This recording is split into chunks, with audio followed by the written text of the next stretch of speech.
Ladies and gentlemen, welcome back to another episode of the Going Dark podcast. This is episode number 40. And Chop, we have a very, very special guest today wearing night vision goggles, and I totally tip that right now. I am going dark right now. I came Oh, prepared, ladies and gentlemen. Yo, he's literally the logo. I just literally, realized dude. it's literally the logo. I'm the guy. If you find the cover of Modern Warfare that. 2019, he looks like me, doesn't he? We never paid you for that logo. We'll get that to you sometime, maybe after the podcast. Royalties for every episode. My Activision rep right here, T-Dog. Thank you so much. It was just an honor to pose for the cover of a Call of Duty. I won't accept royalties. I just donated all the game. Yeah, for the love of the game. I like having night vision goggles over glasses, by the way. I think that's really I think the ladies are going to go wild tonight. Well, they do that in the army too. They do that. Yeah. Obviously, it's a military issue to have glasses under them. Yeah, we'll see how. Oh yeah, you could. Oh yeah, look at that. Oh boy, you weren't kidding about that. Hour too. No. Quick. Yeah, well, so that'll be fun for people to make fun of in the comments. Yeah. Hey, welcome to episode 40. It feels good, even 40. It's a big one. No, we appreciate you being our 40th guest.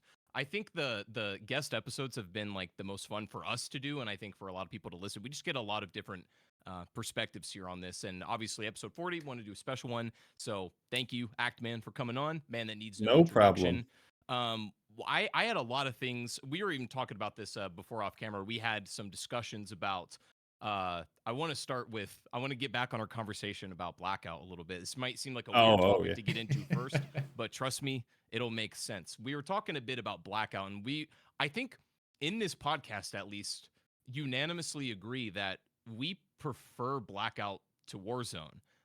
But I wanted to ask you, like, why that is, because I have my personal thoughts on why I prefer it. Not just being like a Treyarch fanboy or whatever, but I was curious why you prefer Blackout to Warzone. So it's a couple of things. Number one, Blackout was like I was never big on battle royales, right? Before or even after. Like very rarely do I kind of mess around in them. I think I like the combination of all these recognizable Black Ops maps combined into one, mixed with like, ray guns and zombies. And it feels like in Warzone, the time to kill is a little too fast compared to Black Ops 4. Like it felt like you had more opportunities to turn the tables or to get to cover and then, redo your shields and all that. Like and that's like besides the point that I really didn't like Black Ops 4's multiplayer that much, which was mostly just like a map design thing. But I just remember having a lot of fun with Blackout. I think the big difference for me with Blackout was like the big thing that separates it from Warzone is that Blackout was very loot based. It's everyone drops it with nothing, and it's really about scavenging what you find in that moment. It's like, oh, I got to make it work with a cordite and like these weird perks that I don't like, but maybe I'll change my playstyle a little bit. It was so loot based that every match felt very different because you never really got the same loot every time. I mean, there was ways to manipulate that a little bit and get more favorable weapons, but by and large, it was very loot based. Where Warzone is like, I can't really speak to current Warzone. I don't play a ton of Warzone really, like hardly at all. But what I did play, it was very much you play loot based for about like the first 5 minutes. You get enough money or kills or whatever, and then you call in like your loadout. Yeah, your loadout. And then you play with your loadout the same way every time. The only variation is what loadout you're picking. But that's the being loot based and kind of having a different experience every match is really gone with Warzone because it's not loot based. And aren't all the weapons like your loadouts based on attachments and grinding? So there's kind of like an incentive to. Yeah, no, I hadn't thought of that, but like subconsciously I was like, yeah, it seemed just like more fun, less sweaty, if that's even possible for a battle royale, you know what I mean? Yeah. Like you just you deal with what you got. I think the sweat factors that you can feel when, like in Warzone, you can tell when someone is like, they watched a JGod video and they optimized their attachments and whatever, where it's like, you can still be sweaty in Blackout, but it's more like, it's more impressive if you can still perform well with suboptimal loot. Like that's the Yeah. sweaty part, which is like I think that's preferable than having 100 people in the lobby that all are running the same loadout because J God told them what to run. Yeah, all maxed out attachments, all Yep. perfectly optimized. I like We, the saying, we've optimized the fun out of the game. yeah. I like Well, that. we've actually, I don't think we've ever started a podcast talking about Black Ops 4. But what you just said, I have the exact same opinion of I didn't really like the multiplayer in Black Ops 4, but I loved Blackout. So like tell me why you didn't like the multiplayer compared to Blackout, which they're kind of the same mechanics, but you know, I'm Oh, with well, it you. just seems like there's like Blackout was just it was a good map, right? That And is you had true. all the fan favorites like what was it? Did they have Verrückt? Yeah. They had Yep. yeah, it was There's Verrückt. like I would the Call of the Dead lighthouse. There's yeah, buried yeah. at one point. Yeah, I would always like either drop one of those two places because I think you had the best chance to get the ray gun at either of those Mhm. spawns, Yeah. at least from what I remember. But I mean, Black Ops like mechanically the game was solid. It was just I felt like Black Ops 4 and even I think this changed around maybe like Advanced Warfare or Ghost. Maybe they had this like gut reaction to Ghost and they were like, all right, that's it. No more big maps, no more Mhm. taking risks. We're just Sure, sure, getting you sure. into the action as fast as possible. 3 lanes, 2 stories, you know how it is, you I feel know. like Black Ops 4 is actually like the fork in the road for COD where it stopped being like legacy Call of Duty, because then from that point the next game would be Modern Warfare 2019, and that's kind of like what introduced us to the modern era of Call of Duty. In a lot of ways I think what modern COD does is a response to like the failure of Black Ops 4, to be Yeah. honest. Like they tried a lot of really weird and risky stuff across the whole game, which you know, a lot of it didn't really work. With multiplayer, you can tell me what you think about this. I always felt like the multiplayer of BO4 was like a regression of BO3's multiplayer. Yes. Um, Yeah. and it's like for every Call of Duty and specifically Treyarch multiplayer that had some kind of genuine advancement one game to the next, for them to like take a step back in BO4 and be like actually a regression of what BO3 introduced, I think was really weird. And then I think from that point on, they looked at Black Ops 4 and was like, okay, we're playing it safe. Bring back price. You know, it's like the what they're doing now essentially. Which Black was Ops a 4 good was the move at last the like time. really risky Call of Duty. I feel like in saying that maybe Advanced Warfare was a response to the failures of Ghost, which started the whole advanced movement trend because Sure, you sure. couldn't fucking find anyone to shoot in a match in Ghost. So it was like, well, if we make everyone faster, they'll find people to shoot. Hey, So, side note, what's your favorite map on COD Ghost? oh God, if I can even Can you remember the name names one of on that map on that game? Stonehaven. I can name Okay, Stonehaven. there it Stonehaven. Oh is. my god. Yeah, I always call it Stonehenge. No, there was one where The one that it's kind of everybody like liked a was like Strike Zone Yeah, the at the hot dog. baseball The stadium. hot dog yeah, guy. yeah, that was the one. That was yeah, I was you read my mind. I remember it That had was like pretty a good. little marketplace. It was Yeah. like part of a stadium. Mhm. Yeah.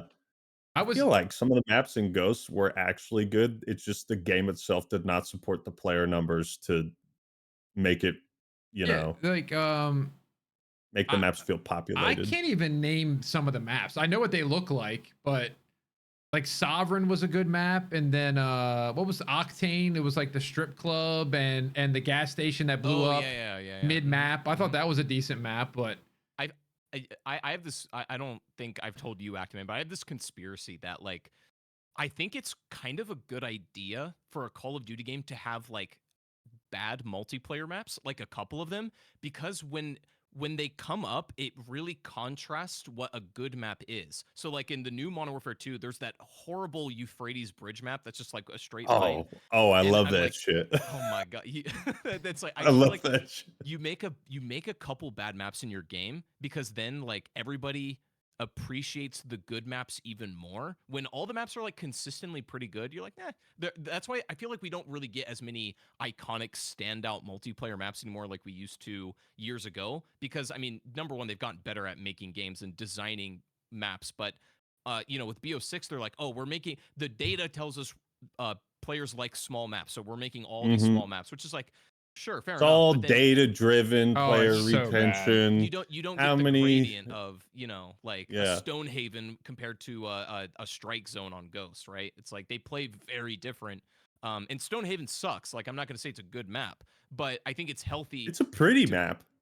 it's yeah. I'll fair enough. I'll say that. But yeah, you're right. It plays like It shit. It plays sucks. so bad. Like The only thing it works with, I think, is like infected with 18 people with like the lobby Yeah. maxed out. And Yeah. like that's the only mode that works on it. But I think you're absolutely right. Like even some like old Halo maps, like there's one in Halo Combat Evolved. It's called Chiron TL34. I know what you're talking Fantastic.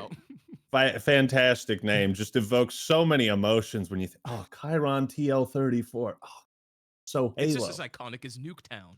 Yeah, but it's just a map filled with teleporters and like very small rooms, and it's like when you're so afraid to make maps that are bad or like experimental, like the Euphrates Bridge, okay? That map is just like a fucking troll. And I think it's so funny. Like some of those clips that you'll see of like guys just respawning and constantly dying. I have had fun on that map, but I have also had the worst times imaginable on that map. Yeah, yeah. What, what like, about what about Santa Border Crossing? I think Infinity Ward just that's the map where there's a bunch of cars and they just blow up constantly. Remember? And it was like an update. Oh. Was that not? Yeah, that was the one. Which one's Euphrates Bridge? Euphrates Bridge is a massive bridge in MW19, I believe, right? That. Oh wait, did I get that? Oh yeah. Euphrates Bridge is like it was like a ground war map in MW19. Oh, and then I remember that. Santa Border road is the car Santa Border straight line up and back. Like, God bless the man who decided all of the cars on that map be destructible. Did we ever know who designed that? Yeah, I mean that's a great. That's got to be a troll. I mean they had to have trolled. And I respect it if it's a good troll, because I love trolling. So if they were actually doing that on purpose, I'm into it. But that whole game was a troll. So we can go to that, Chop, if you have what your list is. I don't know what the. But that's a good segue. Into me and like, Act. We got a lot of issues here between me and him. We got some beef to settle. Yeah, we got some beef to settle because I'm warming up now. I'm warmed up now. We're good. Sweatshirt off. Okay, here we go. But yeah, go ahead, Chop. Something kind of crazy. I wanted to pick your brain about the recent stuff with Black Ops 7 and how you feel about all that. I guess I wanted to start with like your initial reactions to like the trailer and like the concept of the game, and if you think it's the right move for Black Ops. So I did a video about this, and my initial first reaction. I had two reactions. I thought, oh, 2025. Yeah, that's kind of cool. It makes sense. And the second reaction I had was, the right time to do a sequel to Black Ops 2 was Black Ops 3. Yeah. So, that train kind of came and went. The second best time would have been Black Ops 4. Yeah. And then they were like, we don't want to make a campaign this year. So I feel like you have this newer generation of kids who never even played Black Ops 2, and now they're just being thrown into the story. They got no fucking idea. I mean, I don't even know if kids play COD campaigns anymore. What do I know? Yeah. But I just thought like kind of the same thing with like Modern Warfare 3. It just seems like we started with some passion with Modern Warfare 2019. Even Modern Warfare 2, right? You say what you want about the multiplayer. I thought the campaign was really great. It still felt like there was character, personality, and soul within the single player. But now it just seems like we're just in this process of what do we rehash this time, and then bing, bing, bang, bang, just kind of. I don't even know if people like us care about a sequel anymore to BO2. I know you were saying kids. Like, do they even play the game? Right. Like, it's been the unks care. Yeah, it's been 13 years since we've played a Black Ops campaign. A campaign that actually mattered. Sorry, Chop, BO3 doesn't count, but I guess Cold War. Cold War was good, but I'm saying in terms of like, I don't know, Cold War. I feel like it almost could have been its own thing. You know, I know It was kind of like a kind of ODST. It was like a spin-off of the Black Ops story, which I yes, thought was really cool. I And did they like it. introduced Russell Adler. Russell Adler, I don't know about you guys, but I just the way he looks, the way he talks, the way he acts is just perfect 80s CIA, Yeah. you know. Yeah. He's it for like the new Black Ops story, like everything post BO4, like that's I gotta take these off, by the way. he's Look it at for that that. for sure. I Look was at curious what damn. We got Oh we my got god, the it's like picture. an indent. We got the thumbnail already with the glasses, Yeah. so we're good. Average I'll MW2 make some player. dumb faces with you. Or yeah. Average Modern Warfare 2 players. Yeah, we all, well, no, Chop, we were Is talking that about Black Ops 1 in the frame? they can't even, the poor people can't even see it, guys. If you didn't know, he's got Black Ops 2 and Black he's Ops got one 1. of these right there. Yes, he's got that in the Yeah. background. Unfortunately, it's cut off. He does have a monster as well. I don't know if that's getting him double XP on BO7 or not, but Oh, yeah, me too, man. and I'll an put that Xbox away. controller, which, hey, listen, Team Xbox out there, ladies and gentlemen. Oh man. But Chop, I know we went to Black Ops 7, but I actually had I wanted to pick a fight with him prior to that because we were talking about Santa Border Crossing. It looks so stupid, right? And I think, listen, we've all been roasted lately on the internet. At least I have, and I felt like you have as well with your review of Modern Warfare 2. It's been kind of circling the internet a little bit, if you didn't notice. And you've been getting kind of that one seems to pop up every now and then. well, so that one I've been seeing lately on Twitter, as you know, you kind of said, I don't know what you said, it was so good or something like that.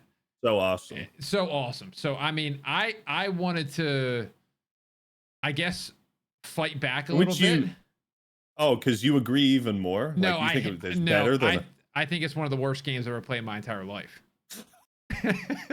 that bad. So I did not leave a dislike. I came close, man. I watched that and I went, oh gosh.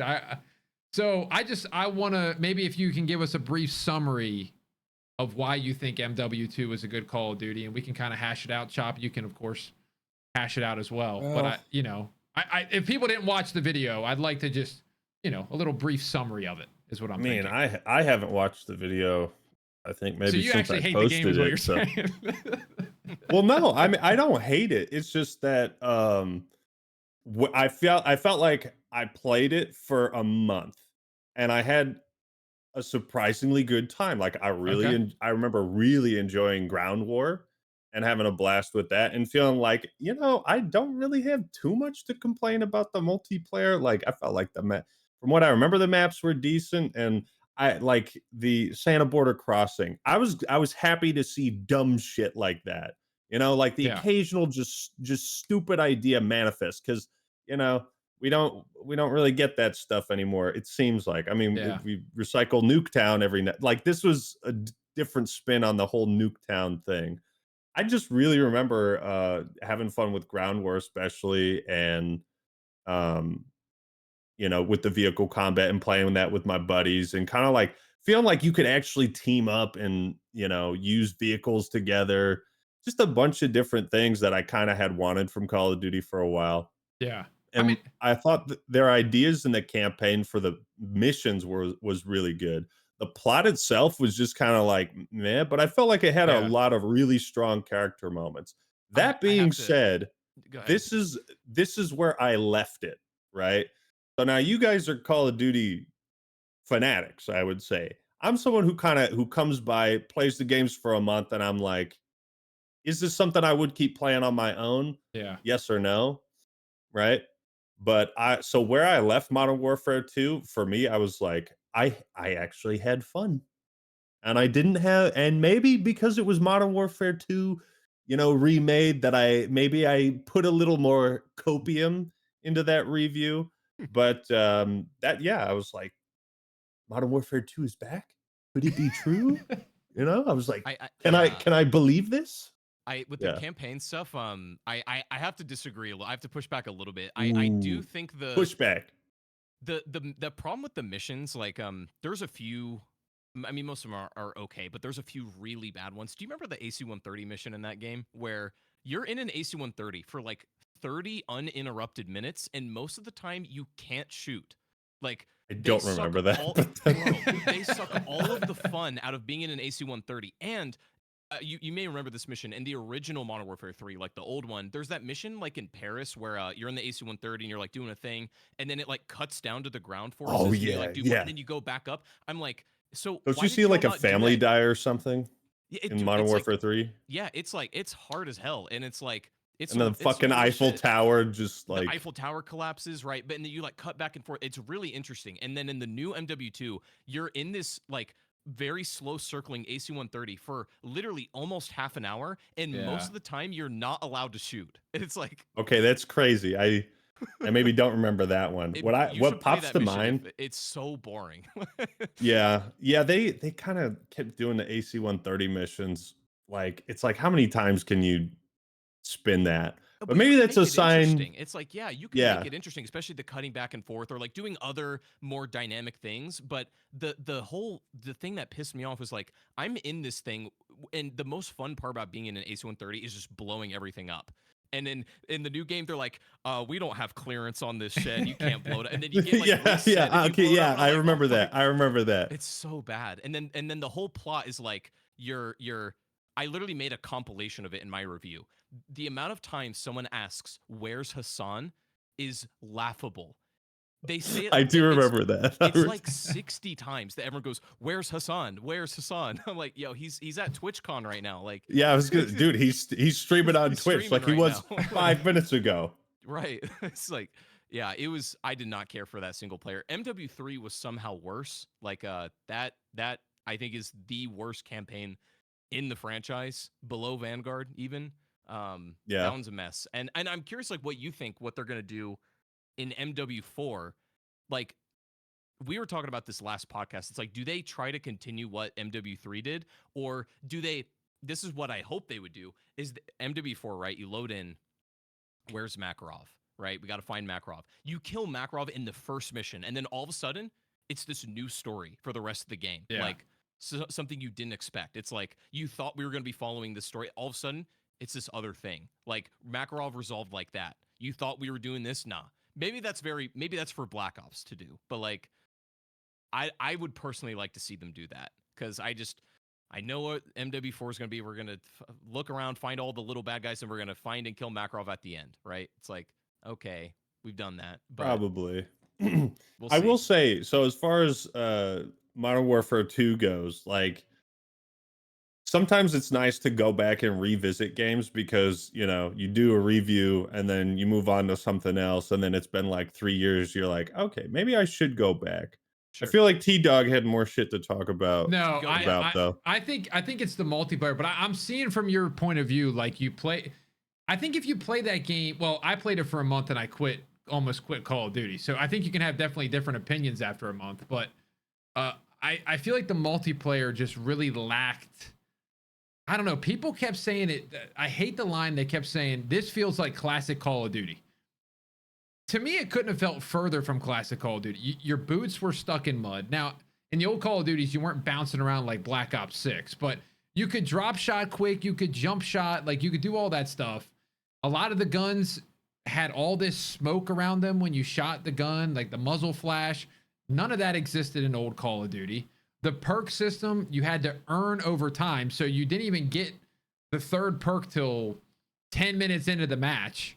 And I mean, the footsteps, I mean, you're sounding like you're an elephant. Even the basic footsteps in old Call of Duty didn't sound like that. So it just penalized any sort of movement. Like, I'm not talking, when I say movement, I'm not talking about the movement you're talking about, like slide canceling, twitchy, movement, like all that. I'm talking about like moving normal at all. Yeah, like just running around the map. Yeah. So I don't disagree. I think the maps were decent, but no map is going to play well when the guy can sit behind a kitchen, little area, and you're boom, boom, boom, boom, boom, and then they just shoot you. Like, there's nothing you can do about that. But I mean, I think the guns were decent, but nothing really memorable in my opinion. And so it might have worked better in Ground War. Yeah, that's what I'm saying. Like you saying you played Ground War, kind of was like, okay, well that actually makes a little bit more sense, because I feel like it was a decent I also ground It war was liked it was Ground War experience. almost for like what it it's worth. was I liked yeah, Ground no, War it too. was really good. It Yeah, might have been like all of those changes might have been made for Ground War, which like makes sense. louder footsteps, Yep. bigger maps, like longer hallways, but it's almost like they didn't change any of that.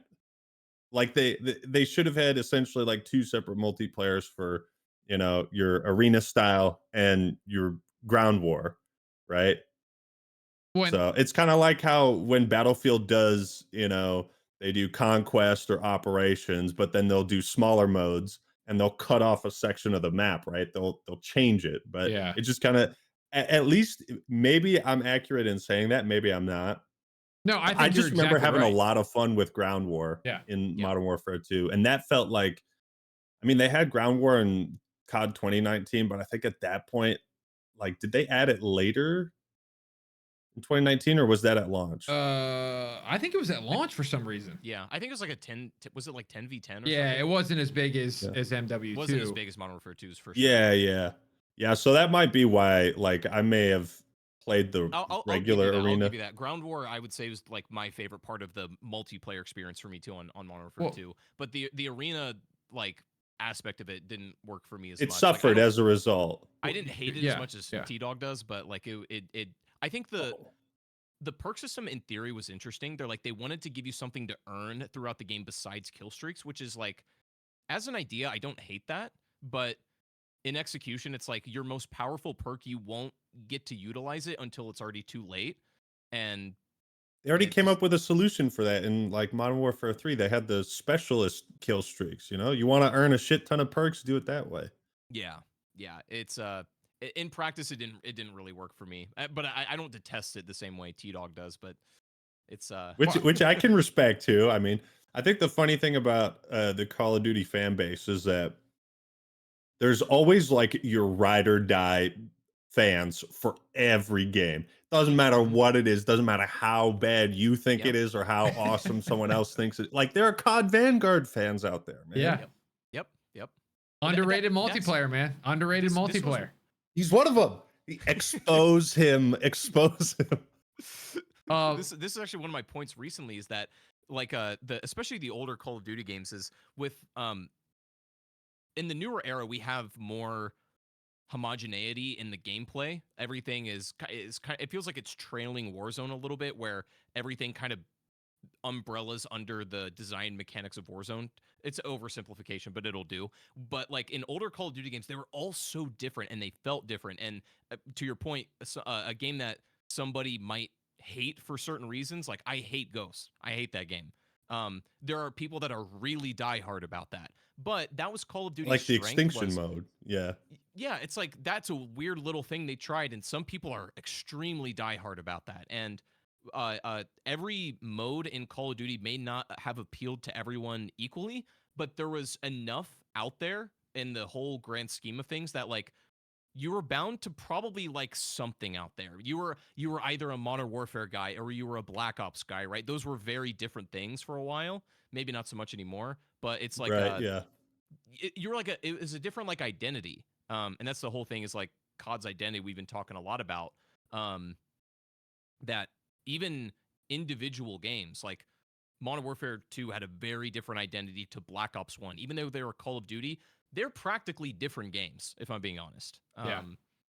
And we, especially like them, I'm curious if you have any thoughts on this of them, of what you think of them, like kind of putting everything on more or less the same like Call of Duty proprietary engine.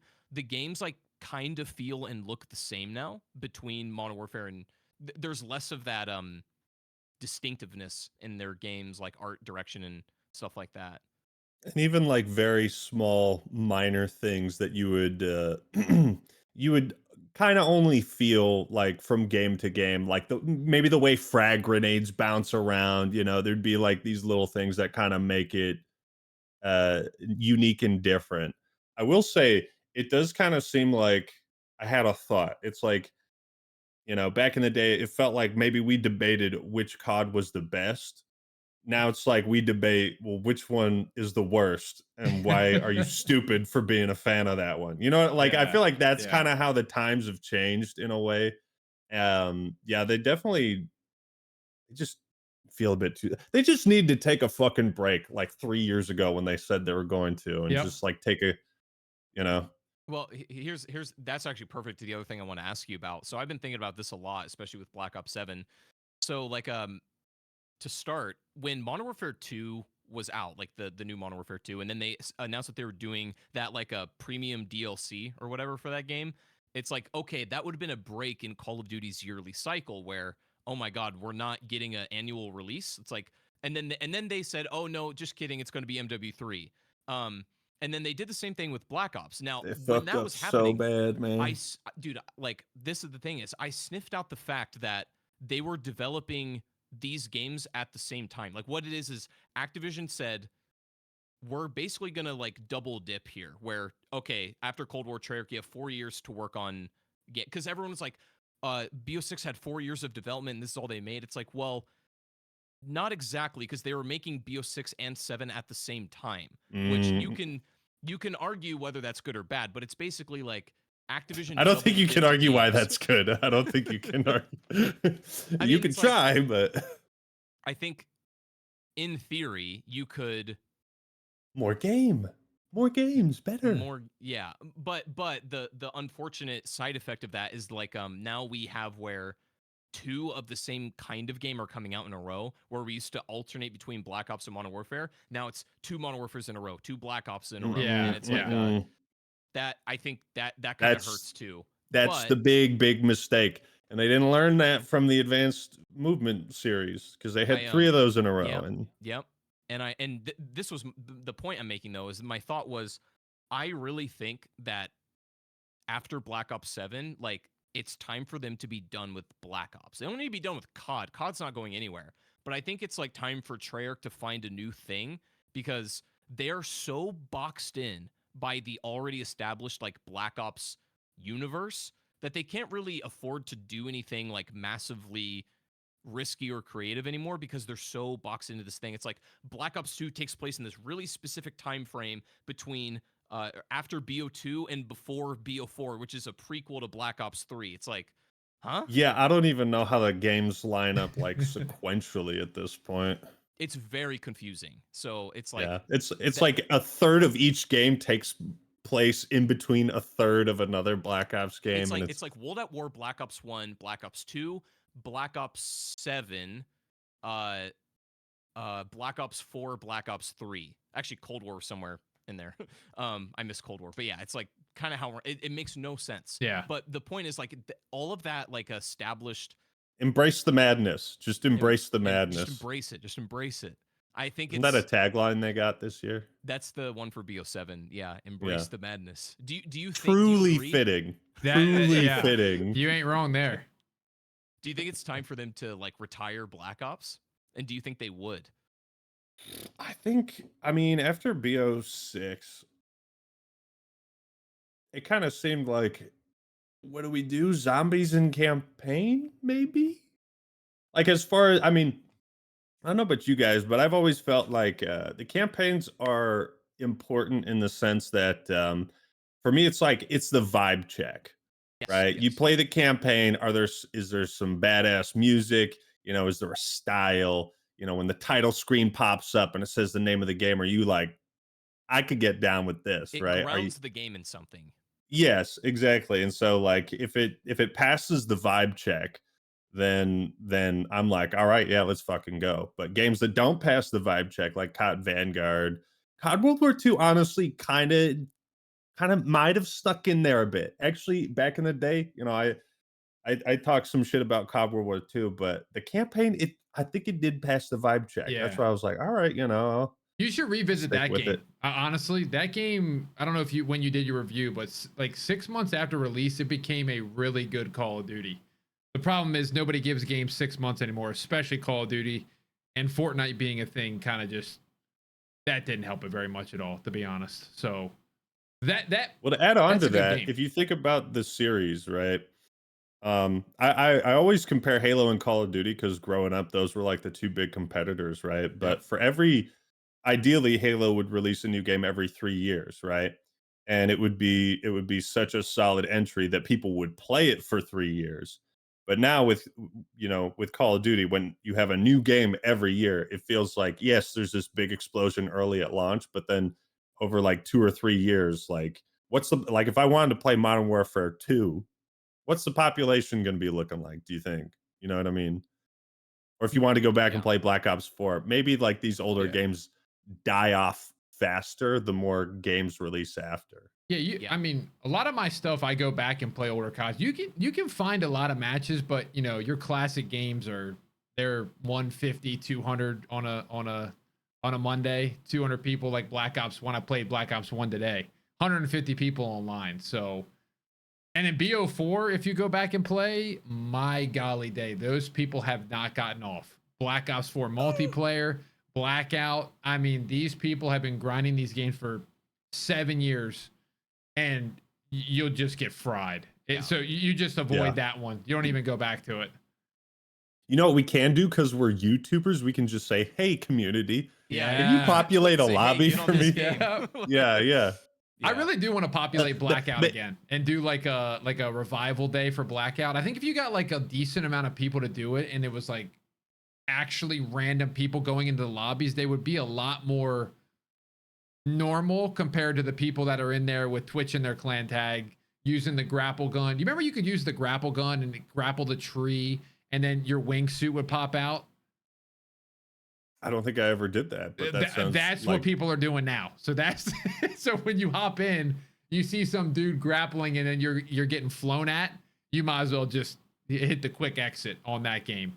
But that yeah, menu just system was terrible, so you might not be able to get out in time. yeah, no, it's gonna be a scavenger hunt trying to get out of there. Yeah. I wanted to ask you about this is another like Black Ops 7 question. I'm curious what you feel about. So like the Okay. big controversy a couple of days ago. I was on vacation, right? And I was coming home. I was in the airport, and then I see Call of Duty tweet this big thing that they were canceling the carry forward for Mm. BO7. And I saw this as a universally good thing. Um and a lot because everyone was like, oh my god, the game is, when season 1 rolls around, it's going to be Beavis and Butthead. The whole look of the game's ruined. And so canceling carry forward at least prevents that for a bit. But more importantly, I felt that like carry forward is such a dumb idea if you want to make it a new game. Like if this game was going to be a Black Ops 6 DLC, by all means, right, it should carry forward. But I think if this is on Activision, if Activision is going to go out of their way to call it a new game, it must be a new game, which means not muddying the waters with like old stuff. Um, and so I think like not having carry forward, insofar as they stick with their intentions of keeping the identity intact, is a good thing. I don't know what your reaction to that was. So the idea of carry forward and like not having it carry forward to Black Ops 7 feels like a monkey's paw wish for people, right? Where it's like you will get what you want, but not the way you want it. So one has to ask the question, how did we get to a point where people don't want the skins they've purchased to be in the next game? How did we get to that point where suddenly there's this conversation around preserving the art style? Well, it's because the art style has been absolutely obliterated. Now, don't get me wrong. I think Beavis and Butthead is a fucking hilarious show. I love it. It doesn't belong in Call of Duty. If you have some other kind of like stupid mode, like I don't know, maybe you have a zombies mode that doesn't have a story. I think the lore boys will be upset about that. But you know what? You can play as Beavis and Butthead and zombies. There you go. You know what I mean? But like the idea that we had this idea of transferring all these skins to the next game. Oh, let's not do that. Like that's to me, that's not a positive play. That is almost like a net zero play where it's like Sure. you didn't actually really accomplish anything. You just got rid of this thing that people were making fun of you for. Well, like back in the day, like we never expect. We were talking about this on the last podcast. Like if you buy a voice pack in Call of Duty Ghosts, right? You buy the Snoop Dogg voice pack, or you buy a camo Oh in that man, game. It's like you take didn't me expect back. that to come over to Advanced Warfare. This all started No, when they started doing that COD HQ stuff, where all the games are connected. And I hope they do away with COD HQ as soon as possible. It's not a good idea. But insofar it's as time. insofar as that goes, you're right. Where because went so far to like unify these games, then it does feel like a net zero to not carry it forward in that way because they built the game from the ground up to have that functionality. But I think making the games more individual is the way forward again, instead of having this like big bland COD HQ type of thing. But I don't know. I I think just think overall it's the right call because I mean, I tried sending this in the message chat. I don't know if you guys saw it, but did you ever see this? Here, I'll send it to you in a message. Did you ever see this leaked? Fuck. Do I have to add you as a friend? yeah, let me get you real quick. I got you. Yeah. Okay. I who needs Charlie Intel when you got me? I found this leaked. Oh, I sent you a friend request, but I think you have to accept it first. I see you on here. I think I got you. There we. Fuck. No, it couldn't be delivered. Son of a bitch. Oh wait. Oh Okay. well. Wait. Try again. Try again. Okay. Boom. Leaked image of Black Ops 7 Season 1. This is what they were going for, but they luckily they backtracked. Who needs Charlie Intel when you got friends like me? I don't know if T Dog has. I this haven't up, seen it, this but is a have I seen the Here, picture though? I'll give it to you. Let's see. it is I mean, it's If probably this not might be too the only far thing from. you would want to put on screen if you were to edit this, Yeah, just put I would say one just thing. just write the timestamp down of right now on like a note in the recording, and then you can throw this image up there. I mean, the sad fact is it's not too far on what they could do. It's It's really not, not. It's not but that crazy. You know, you would show that back to somebody in 2011, they would have a heart attack on the spot. It'd be over. yeah, You I know, saw a like comment that was like, oh yeah, here it is on my. If I showed this picture to someone back in 2015, I would be sent to an asylum. yeah, seriously. It is true though. It's sad. It like I don't know what made them go this. I mean, obviously it's probably Fortnite, but like what have It they? just makes so much money, I think, which is like that's the conundrum for them, I would imagine, about this Okay, like I got to interrupt real quick. Sorry. go ahead. Sure. The thought that I have about this, and we've talked about it, Chop, so you know what I'm going to say, but Mhm. let me know what you think about this.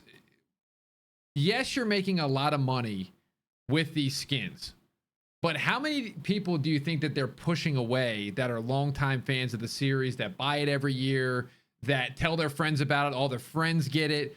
I think there's a lot more people out there that are not playing Call of Duty and playing just about whatever else because they're getting pushed away from seeing Seth Rogen, Beavis and Butthead, American Dad, and like it's almost like they want this quick buck, but it's like quick buck, but then your player base is just continuing to slowly decline. It's like eventually that player base goes away, and then the money will then fall with that. But The question is the Call of Duty player base aging out. Because if yes, so, then it seems like they want to go for like the younger demographic. If they can't Yeah. get the unks, then they're gonna get the kids basically. Well, I mean, you look at that's a great point, T Dog. You look at Battlefield 6, right? All it takes is just you push that hardcore audience away. You know, the most vocal people, the ones that post the funniest comments on these videos that get thousands and thousands of upvotes, right? On the Battlefield 6 or sorry, Black Ops 7 direct or on the trailer. One of the Mhm. top comments is just this is one of the best uh advertisements for Advertisements for being Battlefield Battlefield. 6. yeah, So you're not wrong. It's just that when you're going for the quick buck and some of those collabs, and they're not bad collabs on their own. They just don't fit in this setting, right? I think American Dad's funny. You know, Seth Rogen has been talented. It's not the collabs fault, right? Because I would probably take that offer too. You know, are yeah. we in think Call of Duty? Sure, but no, I I think think the over difference time, is the what you see, contrast. Go ahead. yes, yeah, and the art styles too. But I think The over time, like this is kind of one of those moments where the Call of Duty audience has been pushed away, but because they don't really have another, you know, easily accessible, somewhat casual first person shooter that feels similar to Call of Duty, well, what do? They just stick with it. But now they tried it out. They tried out Battlefield 6. And although Battlefield fans are kind of like, we want bigger maps, maybe slow things down a little bit. I mean, it was getting huge numbers on Yep. Steam charts, Yep. and so I think obviously this carry forward thing. I feel like is like they're desperate right now. Like I think you're absolutely right on Well, that. did you I see the think other things? The three. So there's three things that they've done in Oh boy, a there's more short drama. period. So it's the safe boot thing that Battlefield announced. So let me give him a quick on this one. Safe I boot. think I heard about this. Yeah. Yes. So Battlefield announces it first, and they can, it pretty much helps with the anti cheat. Am I right on that, Chop? I think. yeah, the secure boot is like, not to get like too into it, but it's basically verifying like the what's running on your PC, and that makes like running cheating programs a lot more difficult to do so. It doesn't eliminate it entirely, but like it's going to cut down on it pretty significantly. Yeah. It's just another step in the arms race of cheaters and developers, but Mhm. it's a big step. That's a good way to put it. It is an arms race. Yeah. It really is, because eventually people are going to figure out how to cheat in secure boot. That's a totally different issue. But for Yeah. now, this is a big step in the arms race. Like that will keep it level. So Battlefield announces that, and then like a day later, Call of Duty announces it. And to me, it feels like Call of Duty right now is just playing catch up on everything. They're not proactive. They're just like reactive to what Battlefield is doing.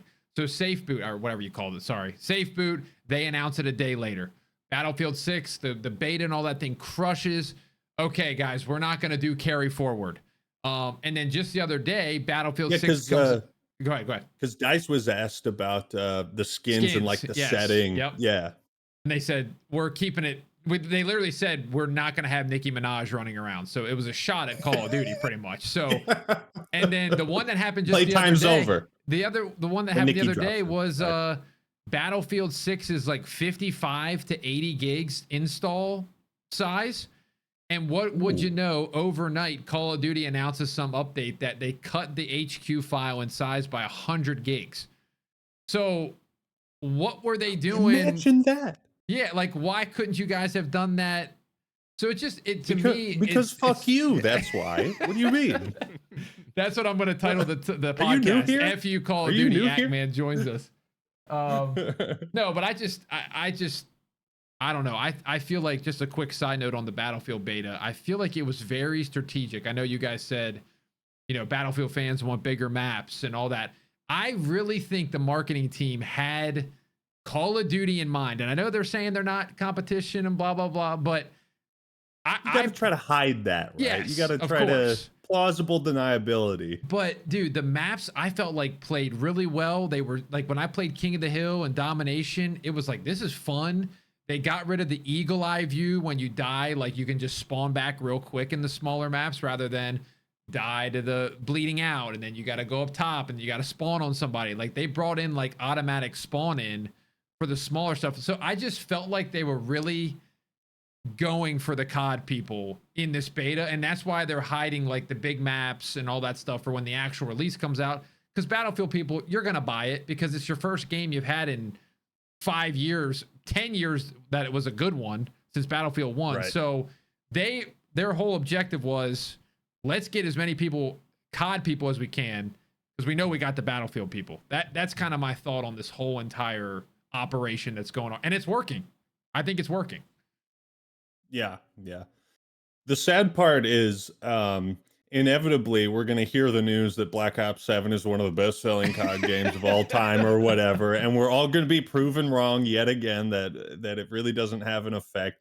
I feel like Call of Duty just has, it's almost like it used to be this artistically driven thing, and as it's gotten more homogenized and map design has kind of felt similar and similar game by game, it feels less like a game to me and more like an addiction, right? Sure. Like a game that is previous games used to be addicting because they were fun, and these ones are like, it's all about the grind and the camos, and we're announcing Prestige is coming back and this progression system, and there's this huge focus on that. And sometimes I'm just like, I don't really care.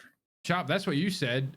I don't know if it was last podcast, but we were talking about how Call of Duty just has like they got like an automatic renewal on a credit card type of situation. Like they know they're going to get 20 million people to buy the game. Like our bottom line is 20 million. That's our baseline. And if we get more than that, that's great.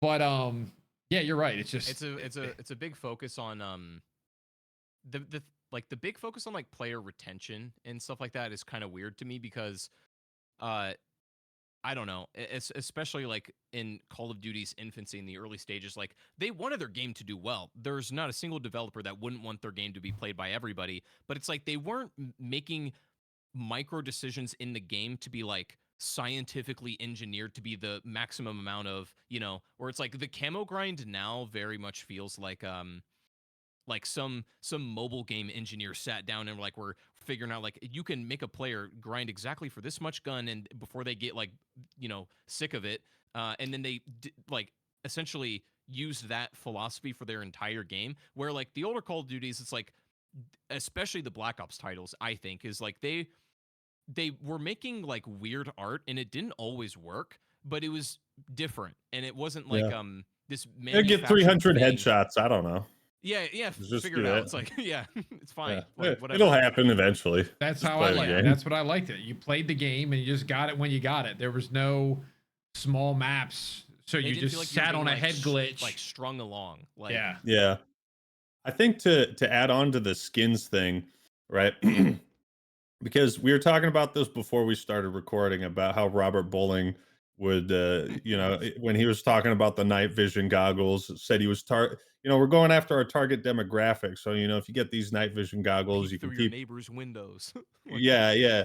Or, he'd go on stage and say like, yeah, last stand is gone. Fuck you, last stand. And there's this sort of I hate to use the term like boys locker room kind of, because I feel like it has negative connotations in some ways. I know what you mean though. But Yeah. but yeah, I mean it in the positive way where it's like your coach could say fuck, right? Your basketball coach or your football coach could say fuck. And now it's like the coach can't swear at all, and he's every time he talks, it's like a robot. And I think maybe the skins are kind of like a microcosm of the corporatization of Call of Duty that's been happening over years and years and years. The people that artistically built this series, like that built the foundation this series is still standing on, are long, long gone. Yeah. And so the people that have come in afterwards, right? Like the Reznov challenge pack. It's like, what do you mean? Reznov hasn't been relevant to the plots in 15 years. He shows up once as like a cameo in Black Ops 2. Yeah, remember Reznov? Remember that guy?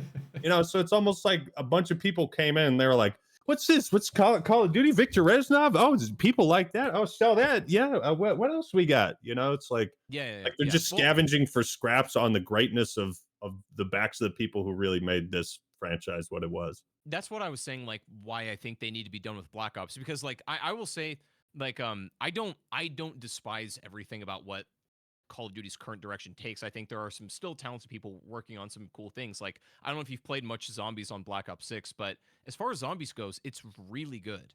In the grand scheme of things, it's the best zombies we've had in a pretty long time.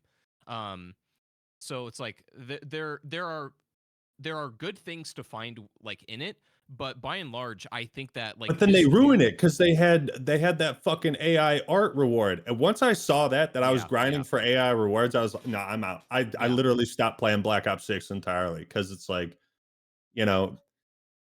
that broke the addiction for me. It was like, what? Sure. You're not even making this shit. The zombie has like 12 fingers on one hand. What do we? The zombie Santa, the 6-finger, that was bad. That was It bad. wasn't even that. There was like some other like nameplates where if you slowed it down in editing software, like the zombie had 3 fingers and he was throwing a yellow snowball. It was like, what is it? Really? Piss? I didn't see that.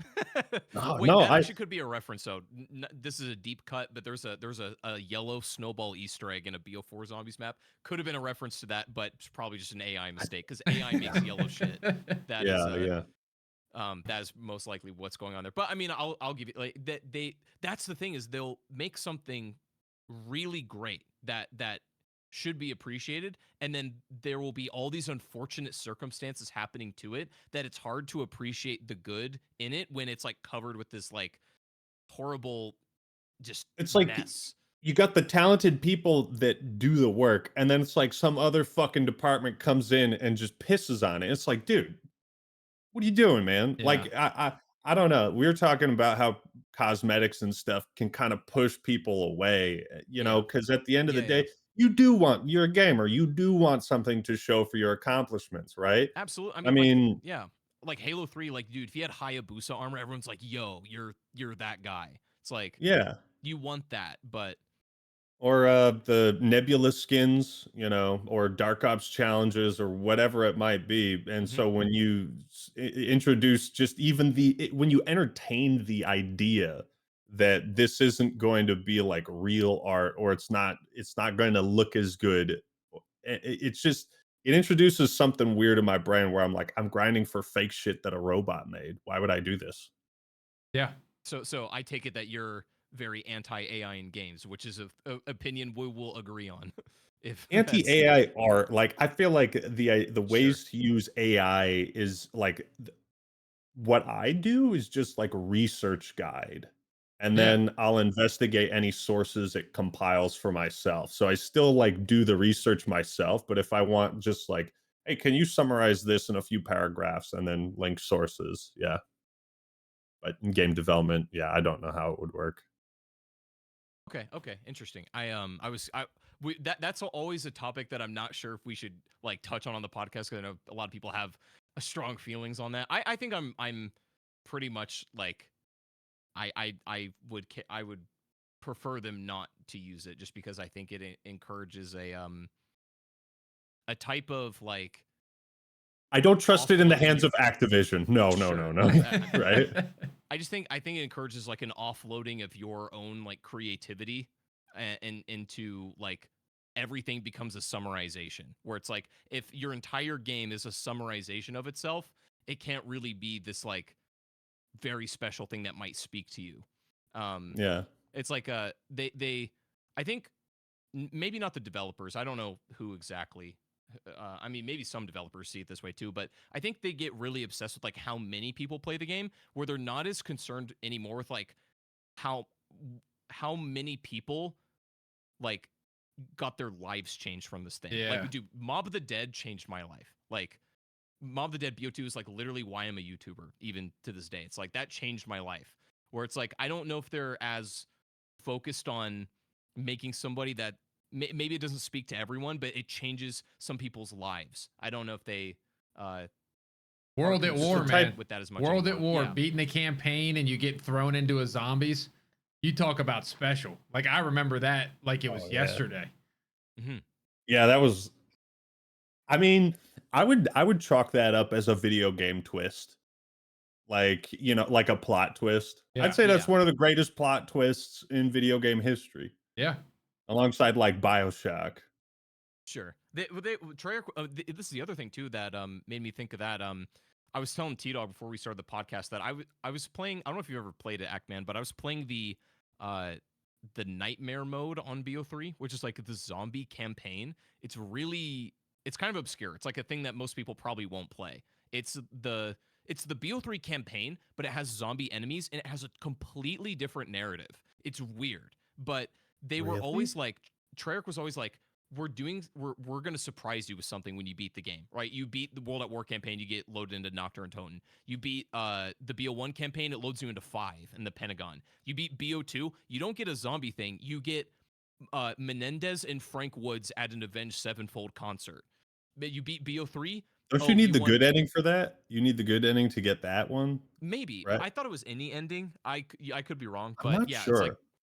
you get this weird surprise that no one could have Yeah. predicted. Yeah. You beat BO3, you get this weird zombies campaign that's a different, it's like we don't get those surprises anymore. It's like Call of Duty goes, "Hey, campaign multiplayer zombies is going to be the most epic," but there's not that surprise factor now. And now they're trying to Maybe the combine them reason all. most people, yeah, maybe the reason people don't know about that, because that sounds vaguely familiar. Like maybe I saw that in the menus when I did a Black Ops 3 review. But maybe the reason people don't know about that is because nobody wanted to play the Black Ops 3 campaign twice. Come on. Preach it to them, man. I mean, that's the other thing too. Is I played it last night. It's not very good. Like it's interesting. It's literally a running joke now. Every time I mention the BO3 campaign, I have gotten like a weird obsession with the BO3 campaign recently because it's like it's a lot more interesting than most people realize. But Most people who only played it once and just forgot about it will never like. It's set up in a way that you won't actually like get it unless you play it at least more than once, and even then, maybe not. And But then you have to take the footage into an editing software and like freeze frame and scroll down, and it's like I think I can respect the ideas they had with that yes, campaign. yes, Like I think everybody, going through those the what was it? Frozen was it a frozen field? the Imagine frozen yourself forest. in a Yeah. frozen forest, right? It feels like I'm there. I'm imagining myself in a frozen forest in this weird place with all these goopy monsters and stuff, but it's like to understand what the fuck is actually happening in that game, it feels like it takes way too many steps. Yeah. Like it puts too much agency on the player to be able to figure it out, as hmm opposed to like, I think like a BO1's perfect. Like all the pieces are there, but if you're clever enough, you'll put it together and it'll snap into place, and you're like, oh, I get it. I don't think It's you'll put it together the first time. I don't think people put it together the first time. You might, but you're weirded out. You see these little numbers floating around, and every time Resnov's around, there's something weird happening. But I don't know. you're Okay, like, on to the nobody next else thing. talks to Reznov. That's kind of weird. Like, Yeah, yeah, um, yeah. yeah, but yeah, no, but the thing I was talking about nightmares is like, it is one of those weird obscure things most people haven't played, and that is because it's not very good, right? Like they would do these things in old Call of Duties where it's like verifiably they're not very good, but they at least tried, and it maybe helped guide them to where they want to be. I'm literally making a whole video about this. I think what they were trying to do, this is a weird jump, but stay with me. What they were trying to do in the BO3 Nightmares campaign largely ended up becoming what the chaos storyline in Black Ops 4 Zombies was doing. Um, and I think there's a lot of connective tissue there. Like at the end of Nightmares, they're talking about like Dolos and Deimos and these like gods and stuff like that, and they bring up like Perseus, and that's exactly what the chaos storyline in BO4 ended up Mm, becoming. So it's like clearly Blundell was thinking about that stuff at the time, and that manifested in a weird BO3 campaign and then also BO4 Zombies. So it's like I don't know, you would just see that in these older Call of Duty games, weird artists doing weird things that didn't always work, but now it's like we kind of they have a formula very dialed in with newer Call of Duty, and we yeah. don't get that stuff You anymore. don't get stepping stones to something greater. You Yeah. just kind of get a sidestep. Yeah, Okay. Now, I do have a couple questions for you guys, okay? please. I think I think you can tell a lot about someone by their answers to these, all right? Mm. So there's a few, right? Yeah. Favorite COD campaign, Mm. favorite multiplayer, and your hottest take. I T love Dog, this. I'll let you begin here. I know Uh, I think I know what yours are going to be, but please go ahead. You have the floor. Black Now keep in Ops. mind Go ahead. for Go ahead. single player, that includes both story and gameplay, right? You could choose one that you think has a better story but isn't as strong gameplay wise, vice versa. Okay, perfect. Story Black Ops 1. I don't think anything can compete for me for that. I think it was like this grounded but like twisted storyline with a awesome, like I said, awesome twist at the end. And I love the Call of Duty campaigns that are like based in real life. Like there's real life people in it, like JFK, well, obviously was in the game. Whereas when there's certain CODs that just kind of make up people, I still can enjoy them, but I don't fully connect with them. I'm always like, I love movies that have that historical vibe. And so BO1 for me, by far, I don't think there's anything that really Best comes close. campaign. Best campaign. Even better than BO2, you think? I mean, to me, yes, but I mean, like BO2 is probably second for me, and then like probably, I mean, honestly, like World at War is in my top as well, and COD 4. Like it's pretty much the golden age of Yeah. campaigns, but yeah, I think BO2 was cool. I think what everybody really remembers with that is the branching storyline. So Yeah. that's kind of like There's what. also a lot more going on with it, whereas Black Ops 1 felt like it was a straight path, Yeah, right? yeah, And it was a fun ride. It was a fun roller coaster. It yes, didn't, have multiple switches for different tracks. yeah. The numbers thing for me too, like that's just like ingrained in my brain. Like you said, Chop earlier, like something that changes you Like Black Yeah. Ops 1 campaign, when I beat that, I'm like, holy crap. Yeah. Multiplayer is tough because over the years and this is a wild take, I probably will choose Black Ops 2, but if I can, I think an honorable mention is Black Ops 3. I felt like Black Ops 3 was a phenomenal multiplayer. They did the jetpacks properly. You could play grounded, you could play off the wall. I think Specialist added a variety to the game that, we're looking for a storyline nowadays when we watch these videos and games.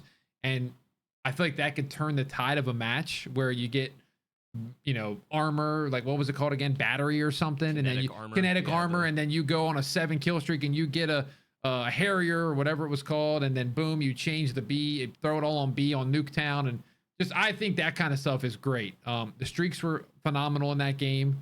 Raps. I liked.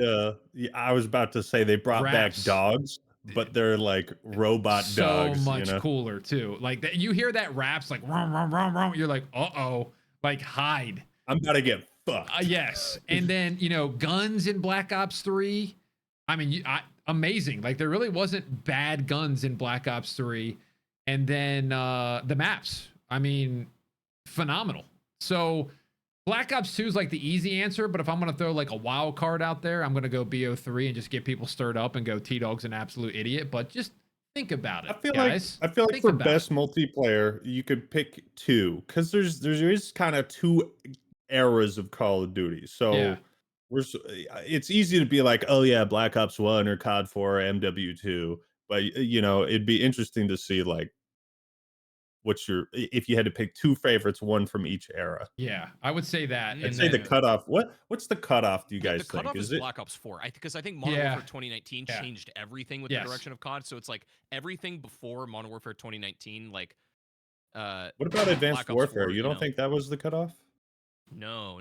I consider Advanced Warfare like a legacy game still. I mean, you could microanalyze him, but I think the big schism is like a. That's the eras though, Chop. No, maybe Infinite Warfare was the big. I think that might have been the big. There's like 3, I would say. So it's like the Golden Age. It's like the jetpack with advanced-ish movement with Black Ops 4 included, and then MW19 brings in the new generation. You could almost do 3 different favorite CODs. Yeah. Okay, and then now your hottest take, T-Dog. Your hottest, like maybe your most unpopular opinion, but you know what? Fuck it, you stand by it. Helldivers 2 is a terrible video game. I'm kidding, guys. I'm kidding.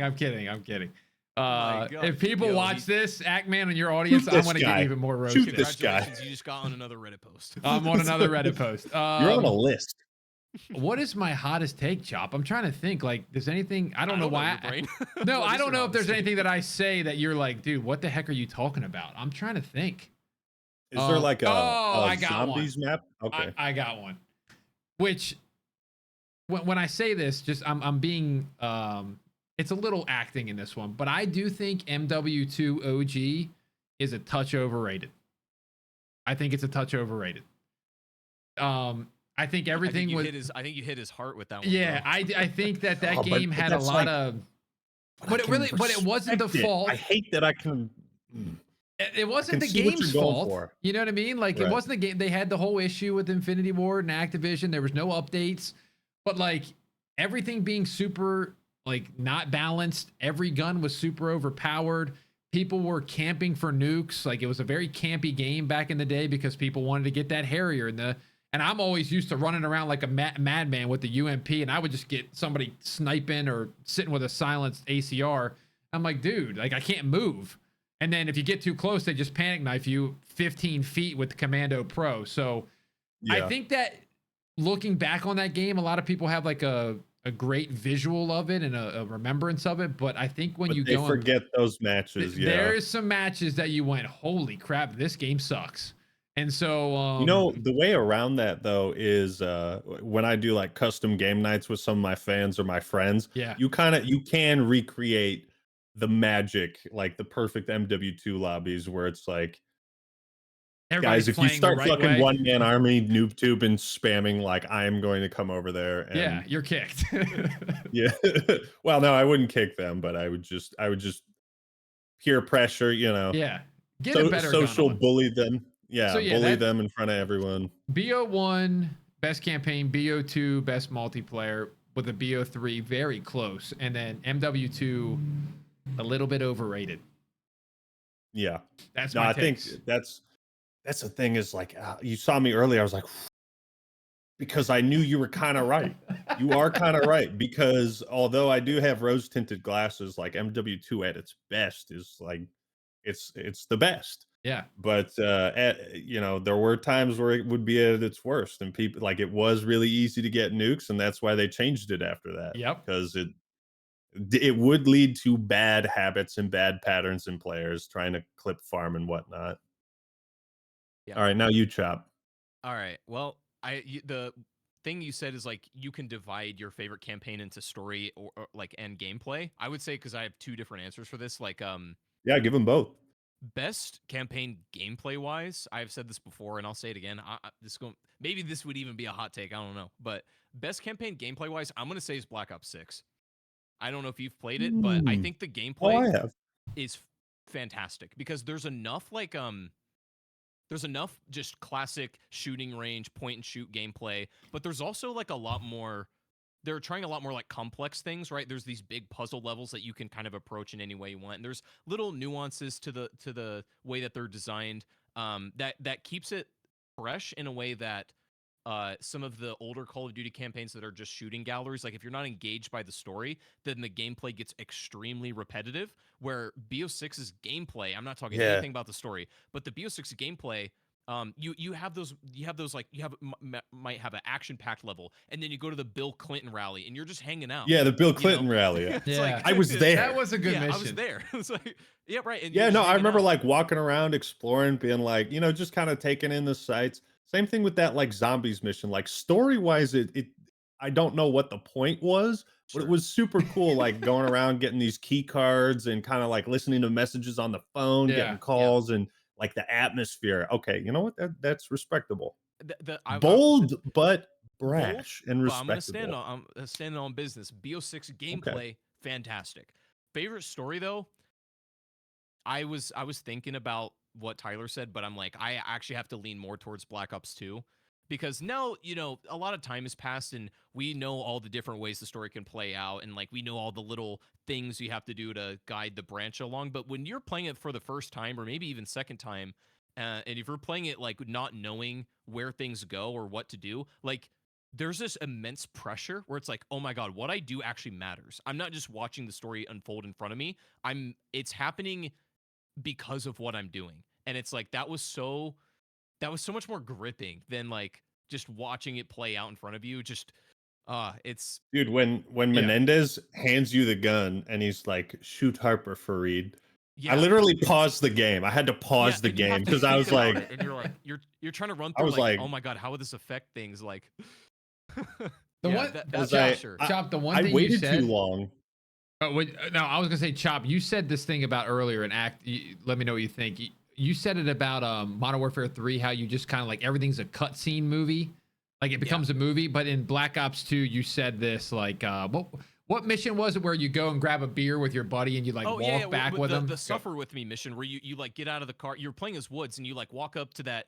You Oh go yeah, visit yeah. that You go in guy's the house. And he's like backyard. arguing Yeah, with his yeah. wife and stuff, and you just walk to the backyard and have some brewskis. It's like And that. then like That was mission made now. over. Yeah. Yeah, it's like if that was made now, it would just be like one of those like cinematics, which are really boring. But like that puts you in the Yeah, game, and it's like I want more of that. Like it's so dude, good.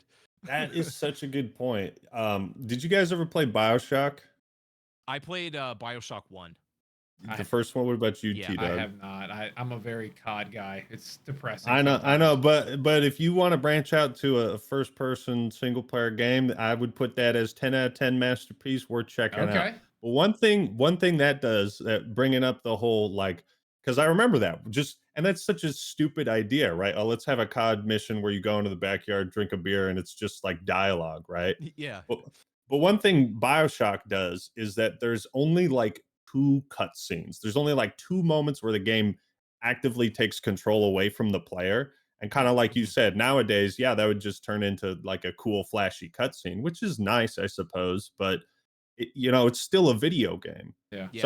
So having you play through even like dull moments can be cool because you can look around and maybe there's action going on off screen that you might not see, or there's some dialogue that if you don't hang out in this spot you won't hear. There's little things you can discover in those types of missions. I feel that adds a lot of value Yeah. and Yeah. somehow makes having a beer in a video game like fun. It's so fun, and it's the big thing is that actually there was another thought I had. I'll get to in a second, but the big part of that for me was like there are very few cutscenes in the BO2 campaign. The ones that are like the stuff between Woods and Mason. Like Yeah, when he's talking with Grandpa and he's like, "Hey, what happened in this mission?" He's like, "Listen, son, see that hind?" And yeah. that's Yeah, where you can yes. use a cutscene. See that hind? Yeah, no, and those were perfect. Otherwise, it'd be like POV. Like I remember at one mission, I think it's near the start where they save Woods and Mhm. Hudson gets shot, and then it's kind of like all your POV, and then Yeah, you like whip boom, around and gunshot. Frank Woods has a pistol in his Can't hand and you're kill like, "What?" me. Yeah. Yeah. Yeah, It's stuff like that we're missing now. And I understand that like I would say when it got to like Infinite Warfare, Call of Duty had this weird obsession with trying to make the games more cinematic, which to a degree is commendable. I can respect that to some extent, but now it feels like they're actively trying to make like movies instead of like making games. Perfect example in the Modern Warfare 2 campaign, actually, when I was, when we were talking about that earlier, the new one, and that cutscene at the end where, actually, no, I'm sorry, Modern Warfare 3, where Price goes in to like kill Shepard, right? It's like that cinematic where he walks into his office. I'm like, if this was made before, this would just be a small playable level where like you walk in and you like brandish the thing from your like that would be something that you and maybe play. you would have a choice to kill him or Maybe, not. yeah, yeah, exactly. Yeah. Like, Yeah. but it would still be you doing it, and you would feel something doing it. Dude, I actually brought that up in my Modern Warfare 3 review. I was like, I can't remember what exactly I was saying, but I know I said, and we don't even get to kill him ourselves. Mm-hmm. Exactly, You know, exactly. it I really think, doesn't hold a candle to like pulling out the throwing knife and then yeah. doing the Oh my god, it's so good. and How then did, he looks up slow mo, boom, right in the eye, falls back. You save your homie. Yeah. how did they do that? How did they I didn't even like really process that, but the more you think about it, like how did they let that happen where it was just it ends the game? You're like, what? And when You you could just see add a it. fart sound effect to the gunshot and that'd sum it up perfectly. Oh, poor MW3. Yeah, I don't know how they got so far away from making a game for the campaign, but again, that's why I respect Black Ops 6 from a gameplay perspective because there are a lot of cutscenes which I don't like, but they in the game they have enough variety where there's enough like push and pull. There's these fast gameplay moments, and then you go to the Bill Clinton rally, and it's like it's great. Anyways, And you know what they do at the very least to kind of, or at least they did in Black Ops 6, and I really liked it in Cold War especially, mhm. was the hub area. A place Oh in yeah, yeah, between yeah. The safe missions house, that yeah, yeah, and there was like things. That's another thing. They had like puzzles in a hub area safe house. Like it was a fucking RPG. yeah, And that was cool. It worked. It kind of made you feel smart. They weren't too challenging, but it was like, I like that idea of there's enough in the campaign that's easily missable that if you play it a second time, you'll hear some dialogue you didn't hear before, or yep, you'll see conversation that you didn't before. Maybe you'll uncover something else in your playthrough. Whereas, yeah. yeah, yeah, they I think did that's a good good in Black Ops 6 with gameplay. I think that's a great point. They introduced like a lot more RPG mechanics, but they didn't go too crazy. Like the safe house is a perfect example. I think you might agree that in this way, the Black Ops 3 campaign takes the safe house a little too far. Where like, dude, I don't know how much you know about that, but there was like a secret menu discovered in that codex as recently as like 2 years ago. And if you go into the secret menu in that codex, which is already kind of a secret, there are like 450 articles that have these hyperlinks that are all different things, right? They could be audio logs from John Taylor. They could be, Nobody articles found about, this before. What? well, This like is people just found the menu, but there were codes that unlock specific things in the menu that were found like 2 years ago or something. that's Um, crazy. If you remember to send me a link to something that can, or yeah, yeah, if you did a video on it, send me yeah, that because I that's absolutely actually will. It's sounds. wild stuff. It's super cool. That's the kind of stuff. That's why I've gotten a weird obsession with the BO3 campaign because like that has so much packed into it that almost no one has seen. But I'm sorry, BO6 did it well, where it's like, yeah, the puzzles aren't too hard, but they make you feel like you're doing something. They make you feel smart, like you figured out Yeah, how you're to unlock using the like basement. the UV light or whatever to, You find the find piano all the cum keys and the stains. Yeah. yeah. You find out where they've been gooning, and then it lets you down into the basement, like the goon The dungeon. Goon Cave. Yeah. That's where I grew um, up. yeah, I like the BO6 campaign gameplay And wise. then did you do best multiplayer? You Best picked two. multiplayer. Oh yeah, if I'm gonna pick two from like different eras, I'm gonna say the best like old school era Call of Duty for me. I'm gonna say Black Ops 2. Like I just think that was the to me that's where I feel like they found the fun the most. It has excellent excellent maps. And I think a lot of what makes a map good is its like propensity to be remastered in future games. Call of Duty now is obsessed with remastering Black Ops 2 maps because they're Yeah. so just fundamentally good and they're all different. Um, so everything from the game's look, feel, weapons, maps, kill streaks, even the kill streaks they're amazing. Like I think you want powerful kill streaks because they obviously feel good to get and use. It sucks when they're being used on you, but that's kind of the duality of that game. Um, but I just think it's built well. It's fun. It's got a great identity. I love that multiplayer. As far as like newer Call of Duty goes, uh, damn, I might actually say multiplayer wise might be the new Modern Warfare 3. Hmm. Um, I don't hate that I think pick. that took a lot of like what T Dog hates about multiplayer, and they like said, okay, we're not doing that. Like let's sort that out a little bit here. I think especially near the end of its life cycle, the new Modern Warfare 3 multiplayer was really solid. Um, yeah, anything from Modern Warfare 2019 on, I would say MW3 multiplayer probably be my favorite. Okay. And now your hottest take. All right, I A don't know if y'all take a ready for this take one. that, you know what? You got to stand by it. It You might you get me don't on care what Reddit. you don't Yeah, care what anybody else says, you stand by it. I'm gonna say this. Honestly, this is how I feel. The original COD 4 multiplayer is boring. Whoa. To be honest.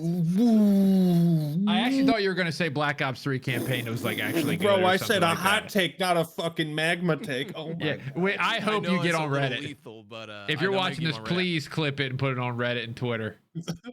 I think the classic COD 4 multiplayer is kind of boring. Oof.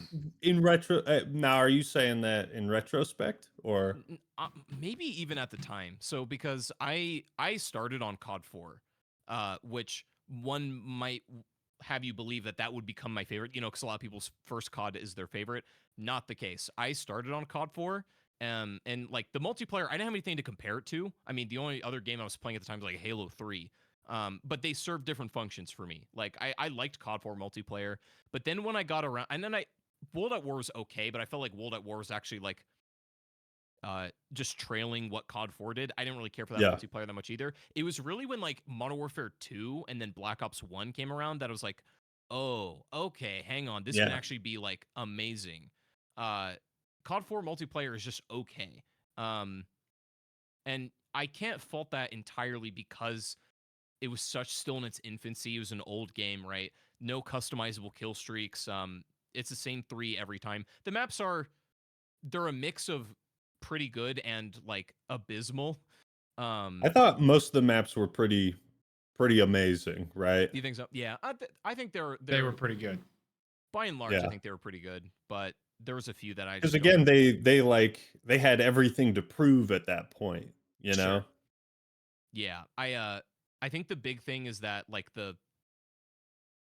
the other thing is the balance of like perks is very wonky in that game. There's Oh, I clearly like, love it. There's you like, know, what was there, like eavesdrop where you could listen to other Right, yeah, people's times eavesdrop where comms? three. you could Like, hear people's Xbox mics. That was yeah, yeah.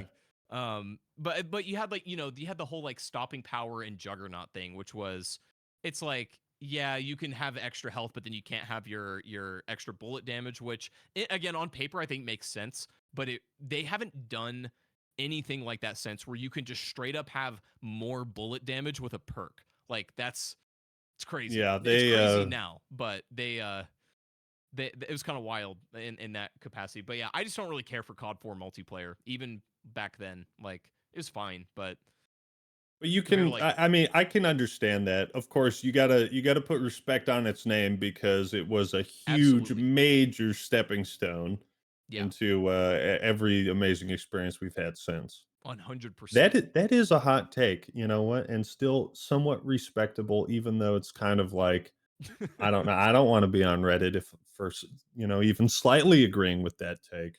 Yeah, that I'm gonna that get is a red bad. later, but it's fine. I'm gonna stay on business. It's like, Yeah, you got to stand on business, Yeah, right? You got to yeah. come out with. Now, I've had plenty of hot takes surrounding COD, but I'm also like I'm kind of unique in that what I'm looking for seems to I tend to like gravitate towards one side of the game each year. Like I feel like every year there's a game that kind of has a standout part of it that I really jive with. For like Cold War, it was the campaign. For Mhm. Black Ops 3, for me at the time, it was the multiplayer. mhm. But then What's your some favorite games zombies game by chance? I'm curious. I guess we did that could have been another question as well. So, here's this is my An Actman hot take? so I won't say it's my favorite, but Okay. this is my hottest take. I'll start with my hottest take. Mm. All right. Black Ops 4 Zombies was great. Oh, I like that take. I like It that Whoa. was take. great. It Whoa. was 9, bro. 9. One of my favorite Call of Duty Zombies maps is 9. That the fucking Wow. arena, the gladiators, the shield Is that you that build that's the one I like, right, Chop? That's the one I was saying. with the giant elephant Yeah, I think so. boss and yeah, Oh the man, gladiator yeah, arena, and then you yeah, could set up all those traps and there were those yeah. challenges and sometimes you get fucked with a shitty challenge you couldn't progress, but other times you could and you get really cool rewards. And there were like achievements for like not opening a door for the first 20 rounds. I remember trying to do that with my buddies. Like hmm I loved Black Ops 4 Zombies. And here's the thing, because at the time I did my Black Ops 3 review, I was like, "What's this fucking gobblegums and what you can pay for this shit? Nah, man, what perkaholic get all 8 perks for doing nothing? Man, fuck that." I Yeah. was like, "Oh, no, I don't gotta." So I actually didn't like Black Ops 3 Zombies just because by the time I got to it, I was like, "Oh, this is just pay to win bullshit." Sure. Then I played Black Ops 4 and I was like, I was like an old school zombie purist, like, no gobblegums, no none of this Yeah, yeah, stuff, yeah. so but after playing Black Ops 4, I was like, Did you play all the maybe maps on that game? Like, how do you have experience with um the whole like roster on BO4? Or is it mostly like 9 and stuff um like that? let me check the roster. BO4 zombies maps. I think I actually ended up playing Black Ops 4 Zombies quite a bit, like pretty long after. I think the one map I didn't play that much. It might have been the one that was it was like on Nuketown or some Alpha kind of. Omega. Yeah, I think Yeah. that was the one I. Other You than didn't miss that, much with that one, to be I honest, played but that one a couple times, but all the other ones I think I played quite a few times. I I'm remember there surprised was you say that as like a zombies purist, like an old school zombies guy, that Black Ops 4 would be the game that you would gravitate towards because in my opinion, Black Ops 4 is the one that not that I would deviates from the gravitate towards, Okay, sure, but sure. But but you really just liked it. that but I really liked it and I enjoyed that it was different because they Sure. had that like stronghold perk, Yep. because I like rebuilding walls. I like feeling like you can, kind of build some sort of a defense, right? Or lead Yeah, yeah, yeah. zombies into a trap. Like you can use your environment to your advantage. You're not just like running a train, and then just lining them up and then just doing that over and over and over. I like doing that every now and So then, but I assume you yeah. don't care for new zombies because you can't even rebuild barriers anymore in new zombies. Well, I mean, but they got rid of that a long time ago. Sure. Yeah. New zombie like no Black Ops 6 was fun, but then the AI art Mhm. thing, I was like, nah, I'm done. Is that the thing that like soured you on zombies was the AI art like rewards and whatnot? No, that just soured me on Black Ops 6 as a Eh, whole. I okay. was Yeah. like, yeah, which is like a personal thing. No, Some that's might fair. say it. That's Some fair. might say it's petty, but like No, I I get was, it. yeah. But no, that's my hot take is that I wouldn't say Black Ops 4 is the best zombies, but honestly, like it had some really cool maps and ideas that I jived with. And you know what? Fuck it. They changed the perk system. I know it's controversial, but sometimes when they do those changes or they have those stupid maps like Yeah. San Antonio Crossing or whatever it is, sometimes Yeah, it's yeah, Close yeah. just enough. it's It's a stepping stone, and it can be like a very different experience. indifferent is sometimes what I want more than anything, right? Mhm, It's mhm, just, mhm. you got the right bones in the foundation, but then you just do the same shit every year. So, I mean, even you can put some respect on Extinction for being completely disconnected from Spec Ops and zombies. Yep. It's its own thing. Ghosts is just its own game entirely. Yeah. And Right, even right, and right, even that you can put a little bit of respect on that. They tried. It didn't go the best, but right. But Black Ops they 4, tried. my hot take is that it's great because it also got me to go back and play Black Ops 3 and realize that one is the best. Zombies, you mean? Yes, because Yeah, I yeah, may yeah. not have given it another chance if I didn't get in with BO4. Gotcha, It Yeah. seemed gotcha. like a more accessible, newer zombies mode where I was like, wait, you know what? I'm building the shield, finding the parts. I got to learn the maps a little bit more, and I can get down with this. Yeah. Okay, yeah, no, that I think that's fair. I think I like how the Black Ops 4 brought you back to Black Ops 3. That's very cool. Yeah, BO3 Zombies is like I think universally it's considered the best, not only for its like sheer amount of content, but just like the games were the perfect amount of like it's still a survival game. Fundamentally, it's this survival game where you just, get in and like hunker down and survive zombies. But there is also that other layer of like these maps have a whole quest. There's a whole boss fight if you look hard enough. It's like Mhm. that kind of stuff was really Black And Ops it 4 in my wasn't, like, opinion. mapped out. You didn't really have It indicators wasn't of what you were it wasn't supposed holding to your do. hand to go do it. Yeah, Yeah. yeah. Yeah. And I think that's where Black Ops 4 may have taken it a little too far in the quest direction. Some of my Oh, issues dude, with the BO4 is scepter. that it's like, The oh yeah, the scepter scepter was overall. so fucking busted. Like, dude, those moments when you're, like, on round 35, 40 or something, you're kinda get deep for me, right? You're getting deep, and you just put the scepter down or you revive your teammate. Like, I love that shit. I mean, it was Yeah, busted, but it was it's fun. fun, but yeah, it's fun. Yeah, I think a lot of what Black Ops 4 idea wise was probably one of the best like map idea wise. Uh, I didn't care for a lot of the gameplay systems, um, but I think the fact that it brought you back to BO3 is very interesting. I think that's super cool. But I mean, it's a hot take, but it's not a magma scalding take. I think a lot of people also we talk about diehards. There is a lot of people that are diehard about BO4 zombies. A lot. Really? I Yeah. gotta start talking to these people, There's a man. lot of diehard BO4 zombie I fans. gotta It's like, start, yeah. Well, that's one thing you can always expect from the Call of Duty fan base, which has always been interesting to me, is that they're unified in their division, right? yeah, We're yeah, we're all unified in our like we have our own personal experiences sure. that radically differ, but we can still kind of respect it to some extent.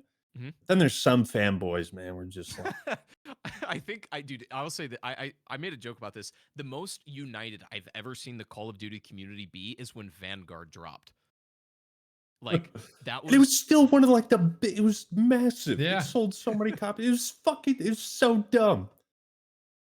Yeah, it was crazy. I think that's most like as one the community I've ever seen them be. And then I was like, everyone kind of agrees that Vanguard's stinky, and then we're gonna go back to hating each other for our opinions next year. But for this Yep, one year, yep. we're all like, yeah, I feel you. Yeah. All right. So let's see. I'll do best campaign. Okay. Okay. Hmm. I mean, the obvious choice would be Black Ops 2 because I feel like the story is somehow improved from Black Ops 1, even though it branches out a bit more. But I would honestly pick World at War, best Hmm. campaign. Hmm. Gameplay There's and story, or just story? Hmm. See, that's tough because the story. the story is also the story of World War II, Mhm. right? Because a lot of the story beats are not like character driven, but Yeah. like war driven. And that's something that the series really like the series has never gone that dark since. Yeah. Even in I mean maybe in some of the zombie stories, but even then it's like it's not gritty realistic.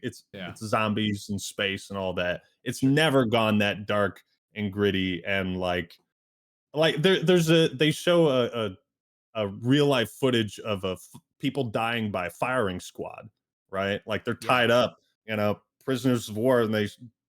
actually Yeah. got Yep. I got my one of my videos on World at War demonetized Because because of I that. included the cutscenes from the game Yep. where Not they to cut you off here, continue, but yeah, I go don't ahead. in the Cold War campaign, it's like they were going back to using like this real life footage, but you could tell it was a little it had been scrubbed a little bit. It was a little more squeaky clean than what World at War was using. Like they were using some real shit in Yeah. there. Yeah. Um, Yeah. and the Cold War, like the real footage was appreciated, but it had been looked over by like 10 people and it had to be greenlit and it was scrubbed down a little more. But Yeah, it's like, it was almost like World at War itself had the gritty, realistic charm that Call of Duty had.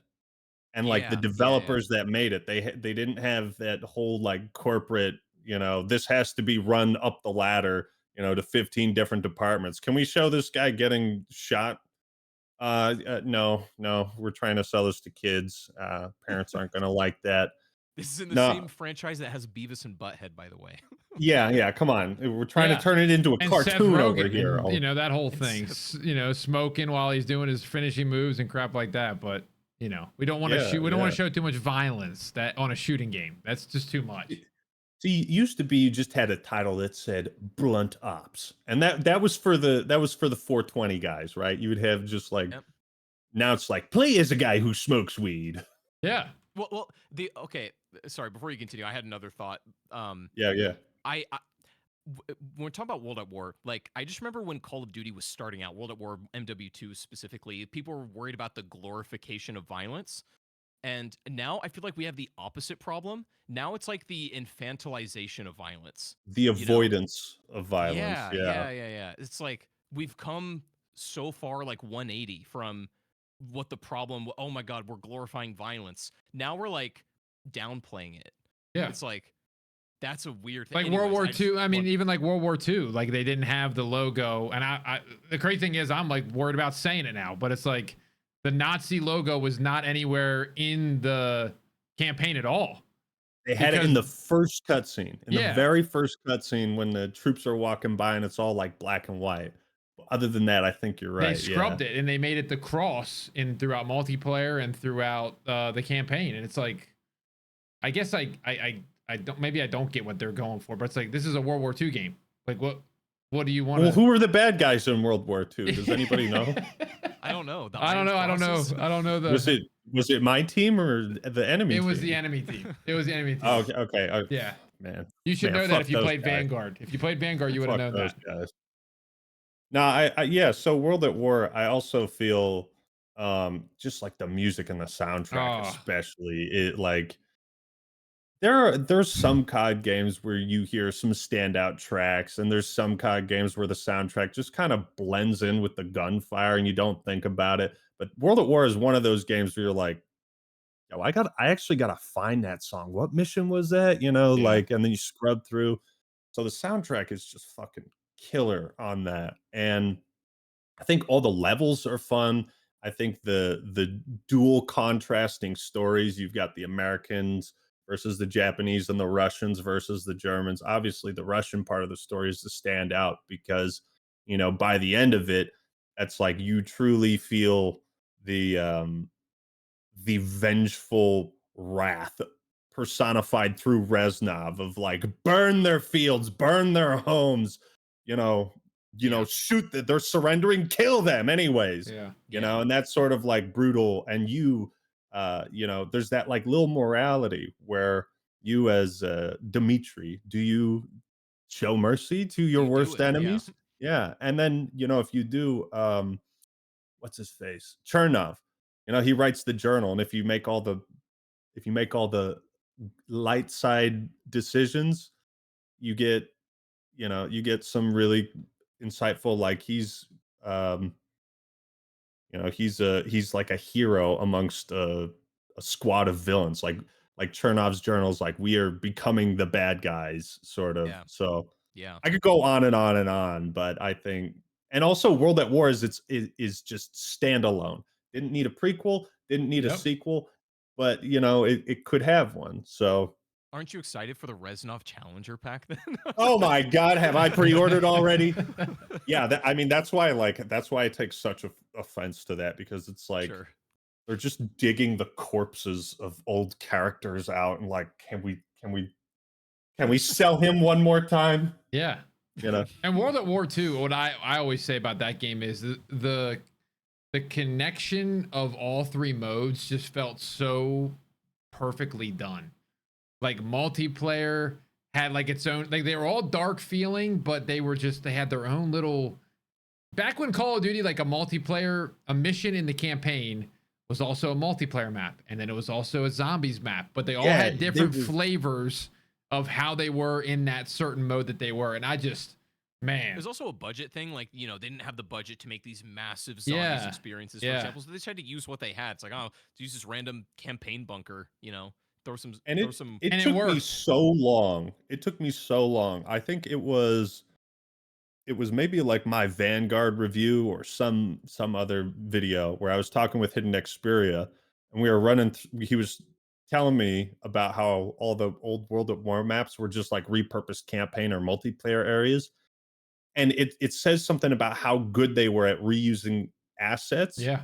when I didn't even notice that. Like maybe subconsciously you could pick it out visually, but for the longest time I was like, "Oh, dude, you're absolutely right." Like Noct is airfield, and it's Yep. Yep.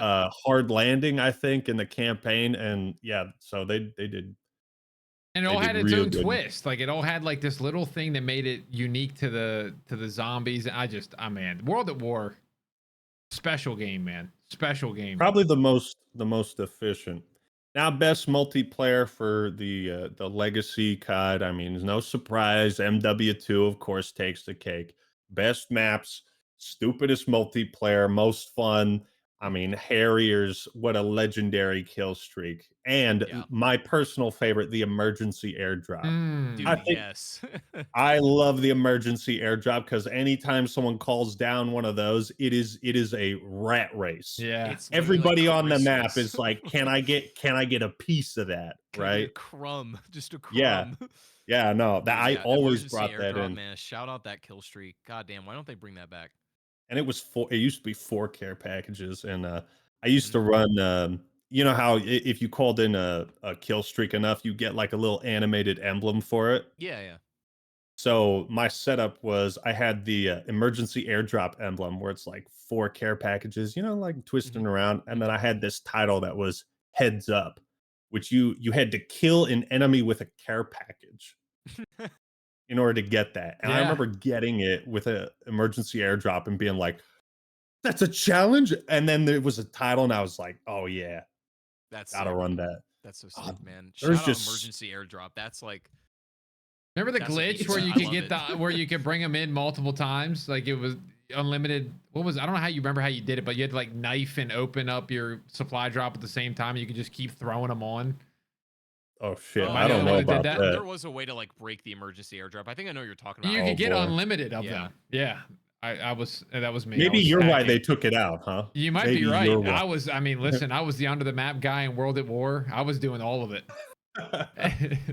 Robert Bowling had you in his Oh, goggles and said, he "Yo, wanted Yeah, me. He that's he why was wanted we're me. taking it peeping out." on you. He was watching you play. He's Hey. like, "That fucking bastard." Yeah. I mean, what was World at War? I was probably, was that 2008?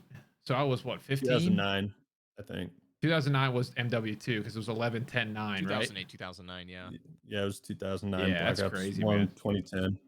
So No, crazy. yeah, MW2. I mean, just and the way the weapons felt, like everything was overpowered, but overpowered in a different way. Like the ACR was, super accurate laser beam, but close close mid range, it would be outclassed by a variety of other Get weapons. blown up by the Model 1887s. Like, Yeah, that Yeah. I do remember, like, we were talking about patches in MW2. I think that was the only patch for the game that they actually did, Yeah, yeah, like nerfed right? you're them, and right. they're still pretty solid if you go back and play the game today. Like you can still do some damage with those bad boys.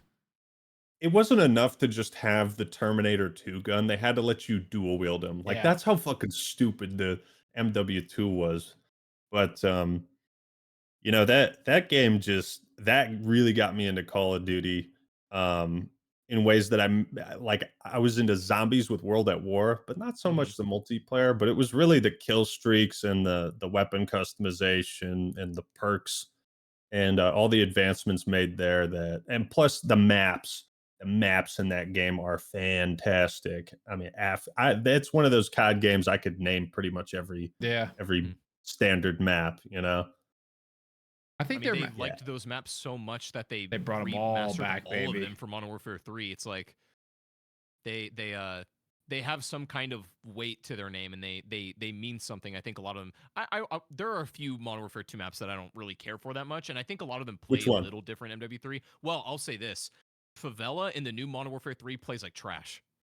It's so bad. In the Yeah, original game, it's I good. It's think really good, but actually, I think I remember talking about that in my review because I was like, "You can't you can't remake these exact maps with the new movement Yeah. because they weren't built for that yeah. movement." Well, here's something So interesting too.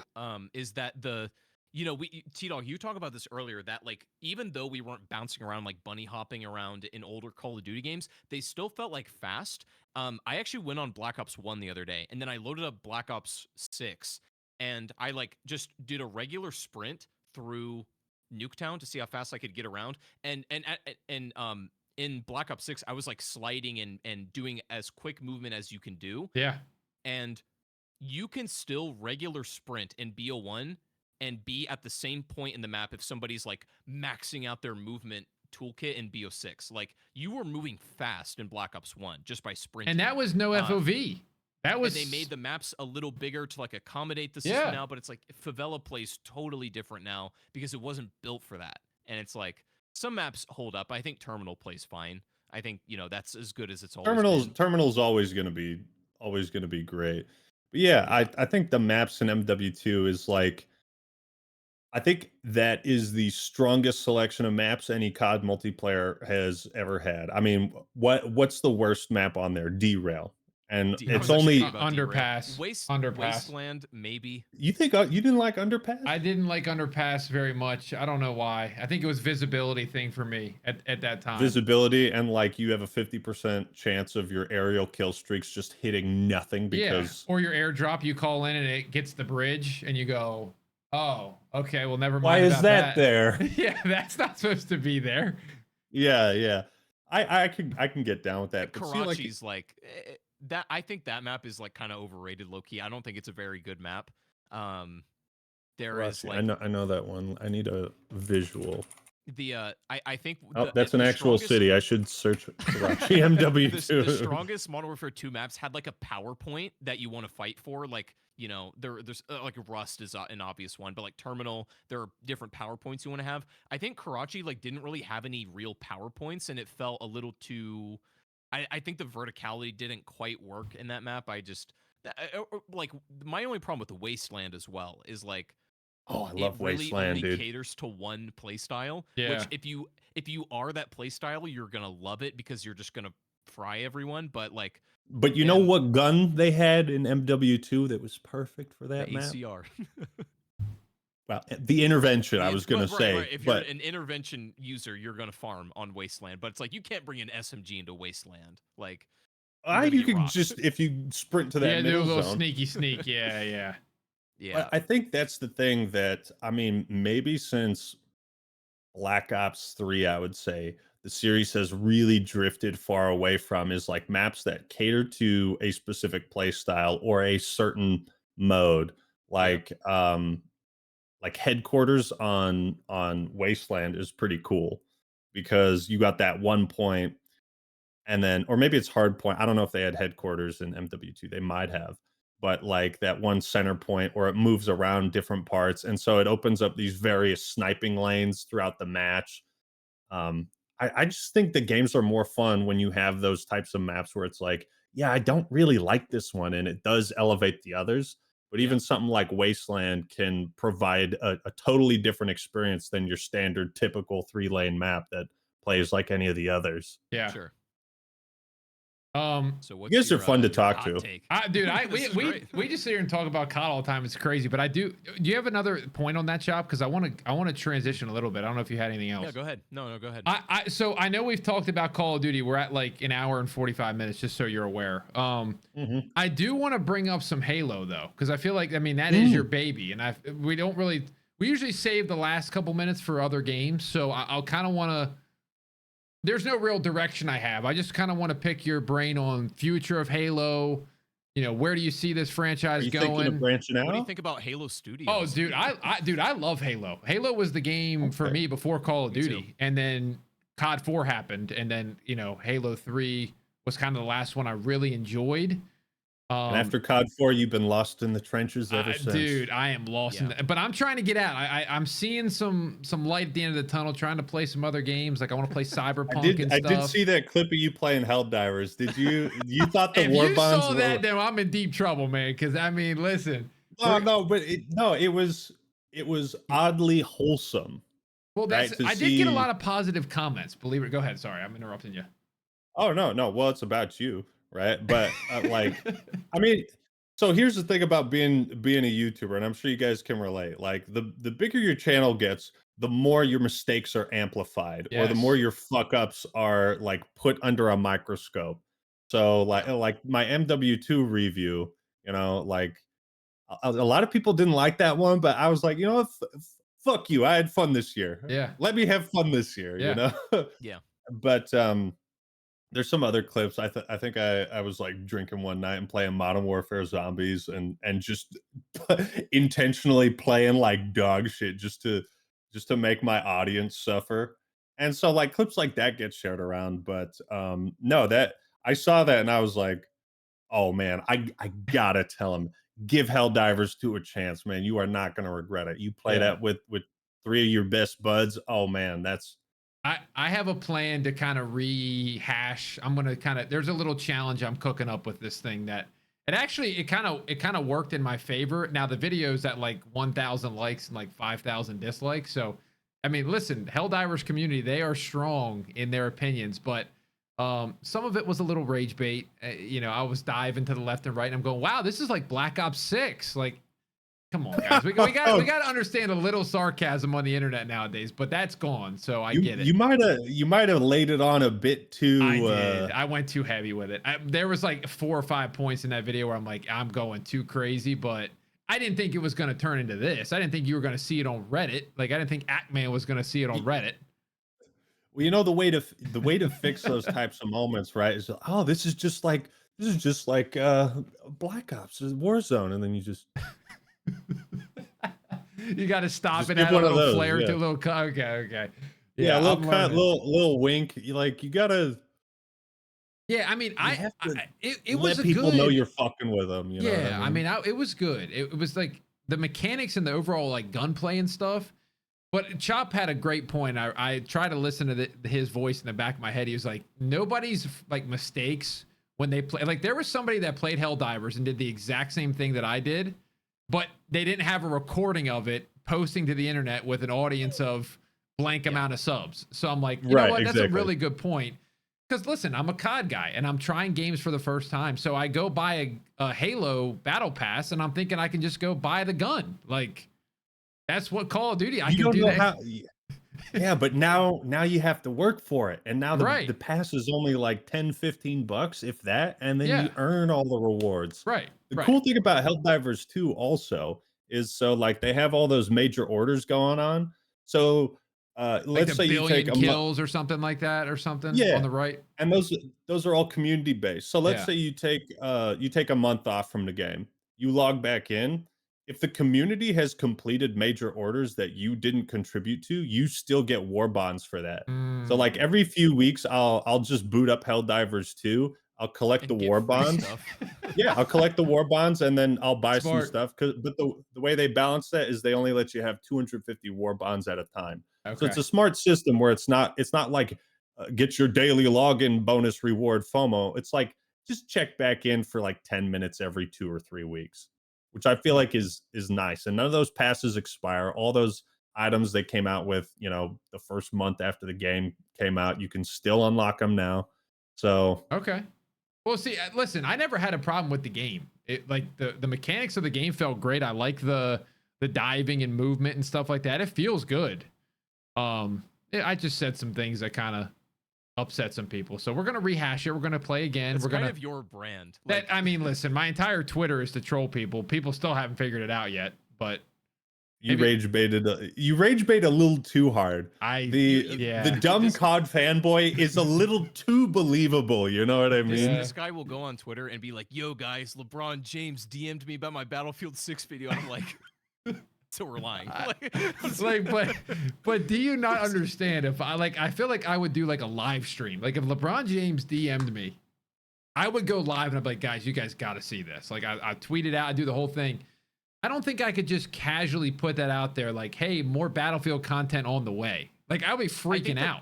I think the problem though, T-Dog, is that like now that you've established yourself as like a giant troll on Twitter, when something legitimately Yeah, that's does true. happen that you That's tweet true. about, no one knows if they should take you seriously. And that's right where I want you. And that's right where I want you. Right where I want you. Oh my god. Okay, sorry. Enough about me. So back to Halo. What do you see like what do you see for the future of Halo? And do you like where we're at right now? I'm assuming probably not, but Well, Where are we is the question. yeah, well, actually that's a better question. that is a better question. One thing I will say, despite everything that has gone wrong with Halo since it swapped hands from Bungie to Microsoft, essentially, um, I've always felt like the problem wasn't necessarily 343, but rather Microsoft's attempts to control Halo, which go as far back as Halo 2 and even the first Halo game, Yeah. which Bungie initially just wanted to call Halo, but Microsoft was like, no, that's too boring, add Combat Evolved. Now Combat Evolved does sound kind of cool, but Mm-hmm. so one thing Microsoft and 343 and Halo Studios have always done pretty well, at least after Halo 4, starting with Halo 5, was the professional competitive scene. That has always been a blast to watch. Even if someone's not the biggest fan of the current Halo game, like seeing pros take the game to its absolute peak, right, is always entertaining and always fun. So they got the last HCS World Tournament, like the final series for Halo Infinite in Seattle in October. I'll be going to that. Apparently, tickets have sold out super duper fast. They're already sold out. Yeah. But as far as like the direction goes, they might be. I think they're going to be revealing some stuff there. Um, it's been pretty bleak for a while. I'll be honest, right? With Halo Infinite launching with no Slayer playlist and not being able to play the campaign with your buddies, and then the Halo TV show just being a complete sorry to everybody who gets reminded It's of not that. good. Yeah, it's like the game, you don't want to be reminded of it. I tried But so hard to watch that, man. I couldn't make it. I couldn't make it I through. couldn't either. Did y'all But finish season 2? I I didn't finish either, man. I will say like just no, I'm not apologizing for it. I'm not a show apologist, but I will say this second season was like markedly better than the first. But by that point, it was kind of too late. yeah. Yeah, yeah. It's like eating shit versus drinking piss. Like, yeah, drinking piss is probably It's not as less bad. but it's Probably yeah, not as bad. Still not desirable. yeah. But I think it says something, right? Where you see this Helldivers 2 Halo collab, and trailers for it are getting, like 1.4 million views or something. Like everybody loves it. Everybody wanted it. Like, so the Halo brand still has pull and reach Yeah. despite how Yeah, I much would it's agree. been like abused and mistreated over the years. So there's still people still are soaring based off of those rose tinted nostalgia goggles of the Bungie era days. Even some aspects of Halo 5 and what MCC turned into. So Yeah. I would say the future is uncertain, and I'm worried about being optimistic. So I would say I'm cautiously optimistic, Okay. especially with all the fucking layoffs that Microsoft has been slamming Yeah. down. It seems like they have not learned how to pump out like really top tier games. They just buy games, you know. Yeah. I mean, I like, I don't know what point you just made, and I totally forgot about it. Holy crap. Chop, do you have something to say? I got to think well, about this for a second. I was gonna Oh, I say got it. when you mentioned about like the Halo competitive scene like revealing something new, it just made me think of as well like the whole idea of competitive gaming can be largely credited that it was popularized by Halo. I mean, it's like probably the most like grassroots like MLG thing that there was for that and COD. I think in a lot of ways, it's obviously changed so much now, but a lot of that I think started with Halo. The fact that Yeah. it's like competitive Halo scene is and still Smash Melee, like it's both of Melee. those. Yeah, Melee's another big one. Because both Absolutely. of those came out 2001, if I remember correctly, right? I Halo think 1. Melee is 2001. Yeah. And Um, then they had just kind of like those grassroots like System Link, or you had those independent Smash Melee tournaments, and yeah, it which just still really, happen to this day. People are still playing Melee Oh, competitively. yeah. Like, yeah. Yeah. Like um, rocking the GameCube, still playing it. yeah, it's I just think the fact that there is so much because I had a problem with the idea that the entire like brand or IP or idea the whole idea of Halo's dead. You know, everyone's like no one cares about Halo anymore. I don't really think that's true, but like That's what I was going to say. unks like us have not really been given a reason to care in a long time. Not that we wouldn't, but like we need to be given a reason to care a lot. And you like need the complete package, right? Even as yeah, controversial as Reach was, with like armor lock, no dual wielding, sure. no flood or whatever, like you still got the complete package. And Halo 4 to an extent had the complete package, but it's like It's hey, different, but it's yeah. hey, Halo was always the sum of its various parts, right? You know, you would have like Machinima and Rooster Teeth came from Halo, right? Yeah. So you had this whole side, and then, oh, but our theater mode doesn't work in this game, so you can't make videos like Rooster Teeth used to, Yeah. or, we don't have as many custom game options, so this one mode that people used to really like, you can't play that. So it was all these like various sub communities that kind of elevated the series that were all kind of like bit by bit neglected and forgotten and deemed not important. And overall, it just kind of pushed people away.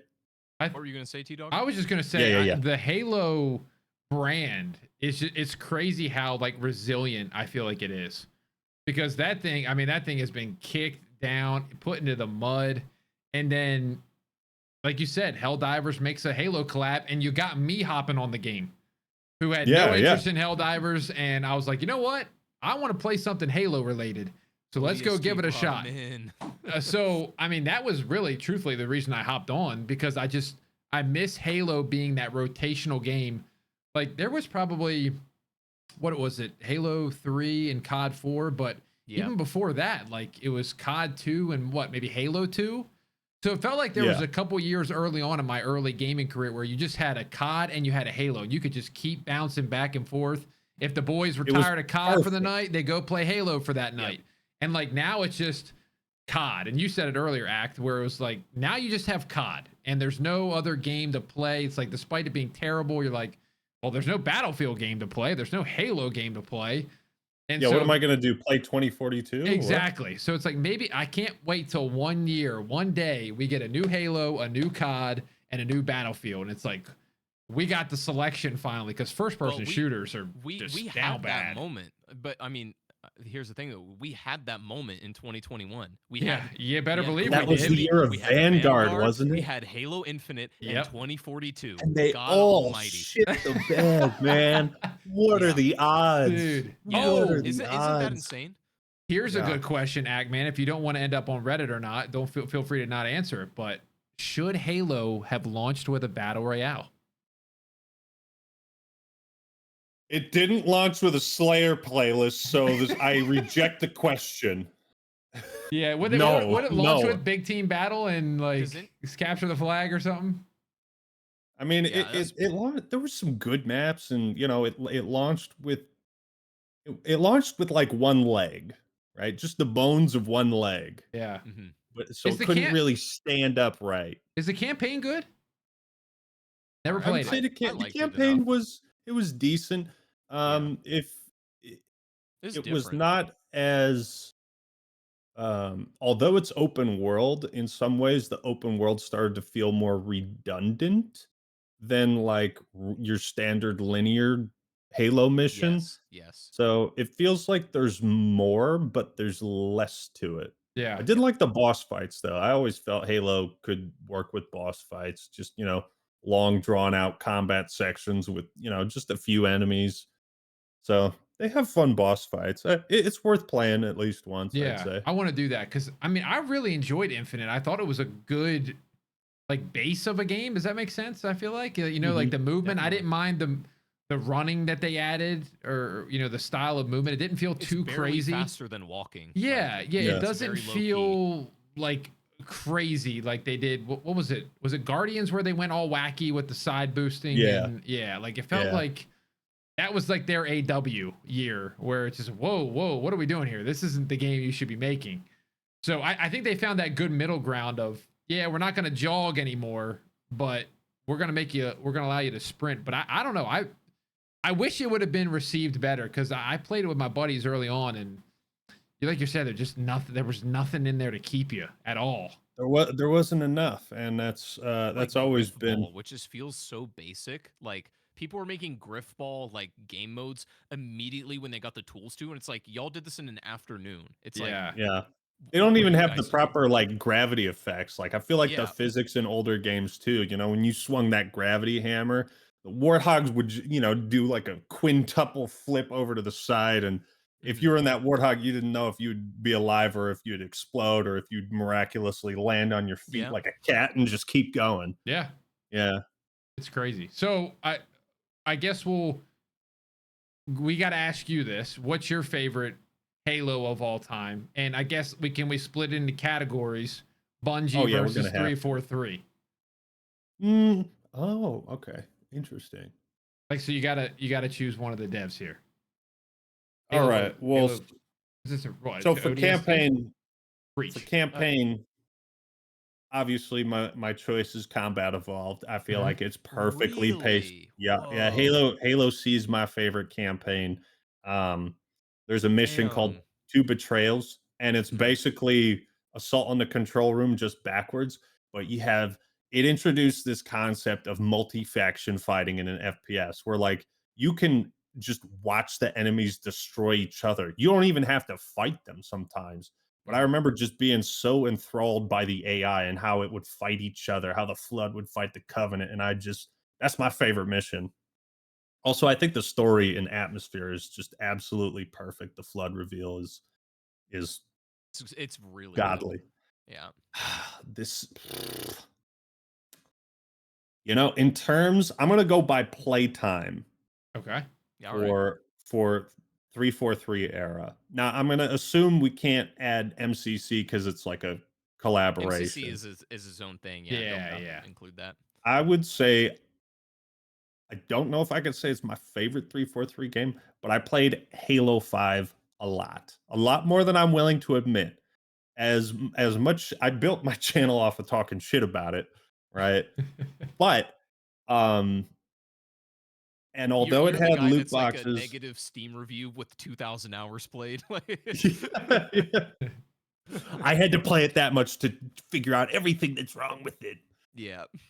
No, but as stupid as the rec packs and loot boxes were, like, at the very least, it inspired them to add like a shit ton of different weapons and overpowered stuff that you could bring in Warzone. And I had a lot of fun with Warzone, even if the maps were pretty repetitive. Yeah. But Mm.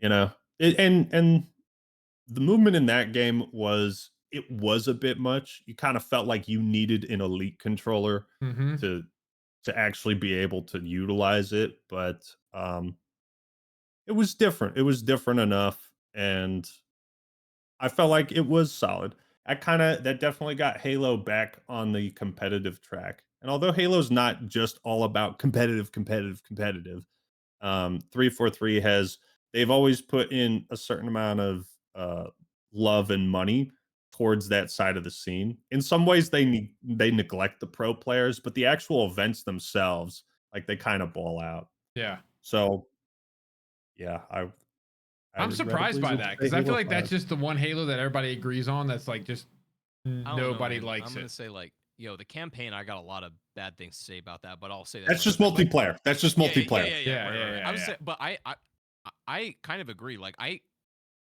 maybe this is my hot take. I kind of like the movement in Halo 5 multiplayer. Mm. It's like, I like it.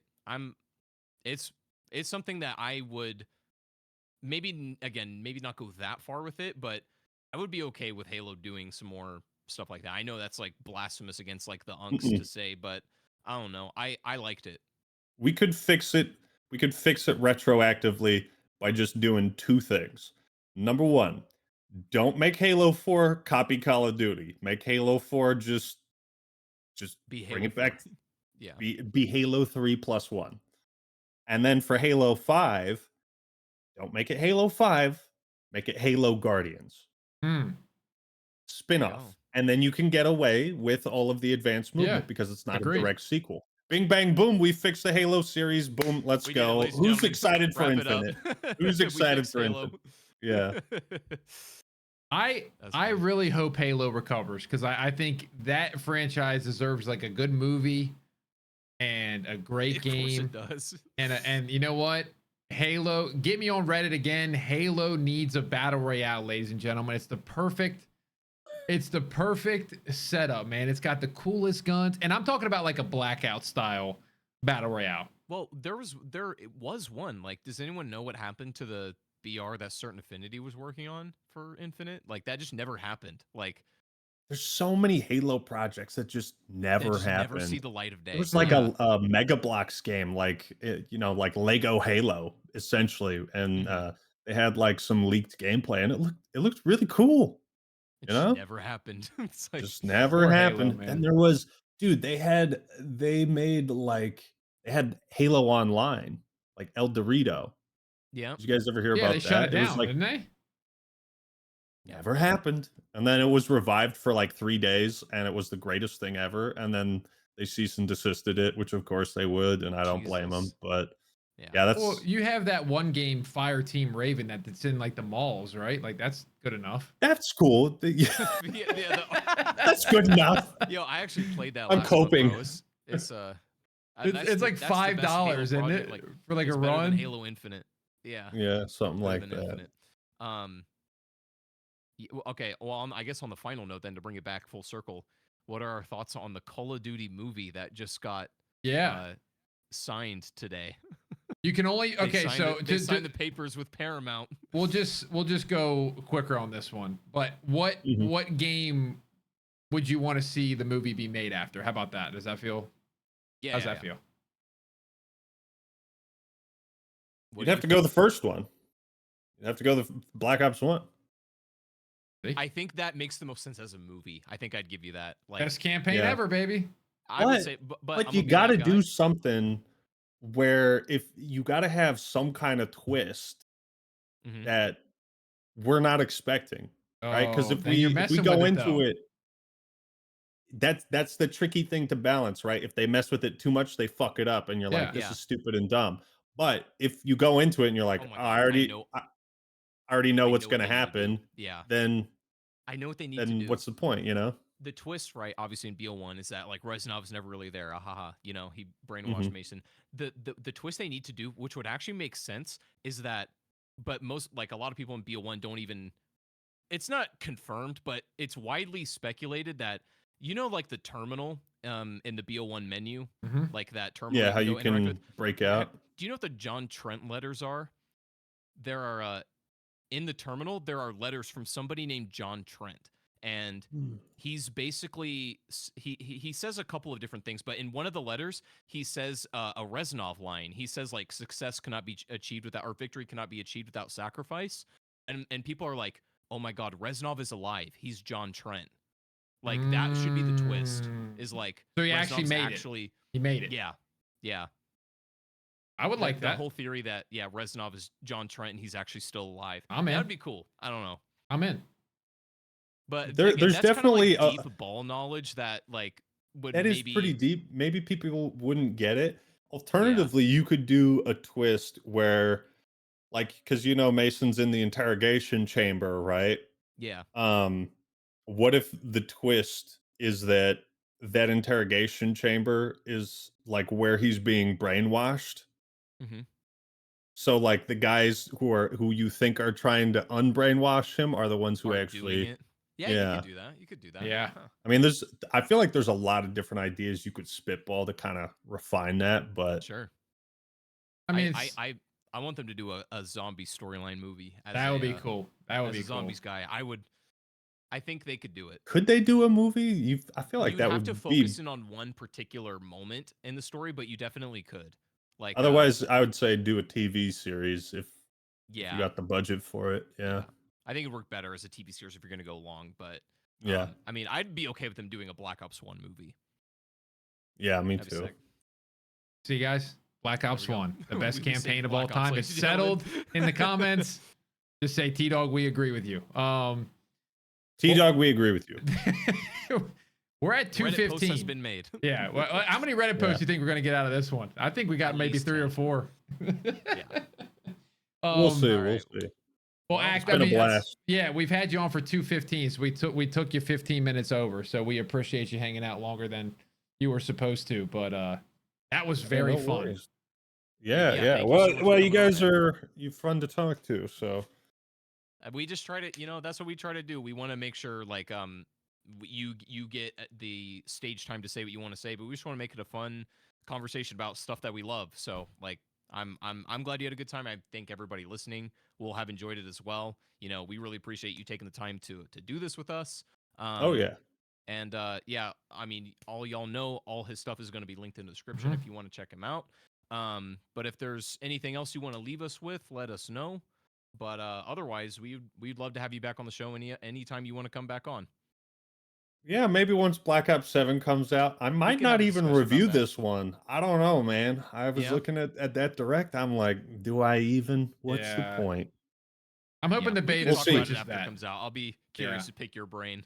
Yeah, we'll see what the beta holds. I Yeah. will say this. My last Mhm. point Yeah. ties in with what we were talking about in 2021, where all three main FPS games shit the bed. When Call of Duty was at its best, is it any coincidence that Halo was also at its best and that Battlefield was also a pretty strong contender? Competition fuels greatness amongst all of these franchises. And if one piece is out of the picture, then Call of Duty doesn't have to try as hard, right? If Battlefield 6 didn't get the reception it was getting, do you honestly think they would say, oh, yeah, we're not doing carry forward anymore? No, they'd say, fuck you, right? So, competition, I hope Halo can get back on track, if anything, just to make Call of Duty better, right? Yeah. To make COD great, you have to competition, make Halo great. we all win. Competition, we all win. I've always said that. Look at the Madden franchise, man. Exclusive rights for 20 years. Been the worst sports game out there for 20 years. There's no coincidence. But thank you, gentlemen, for having me on. Yeah. Thank you, man. Let's see what kind of clips show up on Reddit, huh? Yeah, man. That's what that's only what we're here positive for. ones. Yeah, make sure you I'm sub it's gonna to be very kind and epic. Yeah, make sure you sub to Act, and I'm sure you probably already Thank do. you. That'll be in the description. And make sure you leave a 5-star review. That's for us. And we will see you. Yeah, don't forget to rate the video. Yes, please rate it or like it. Do something, okay? Please Yeah. favorite the video. But yeah, guys, that's it. Episode 40. Thanks for watching. We'll see you in the next one. Peace. Bye.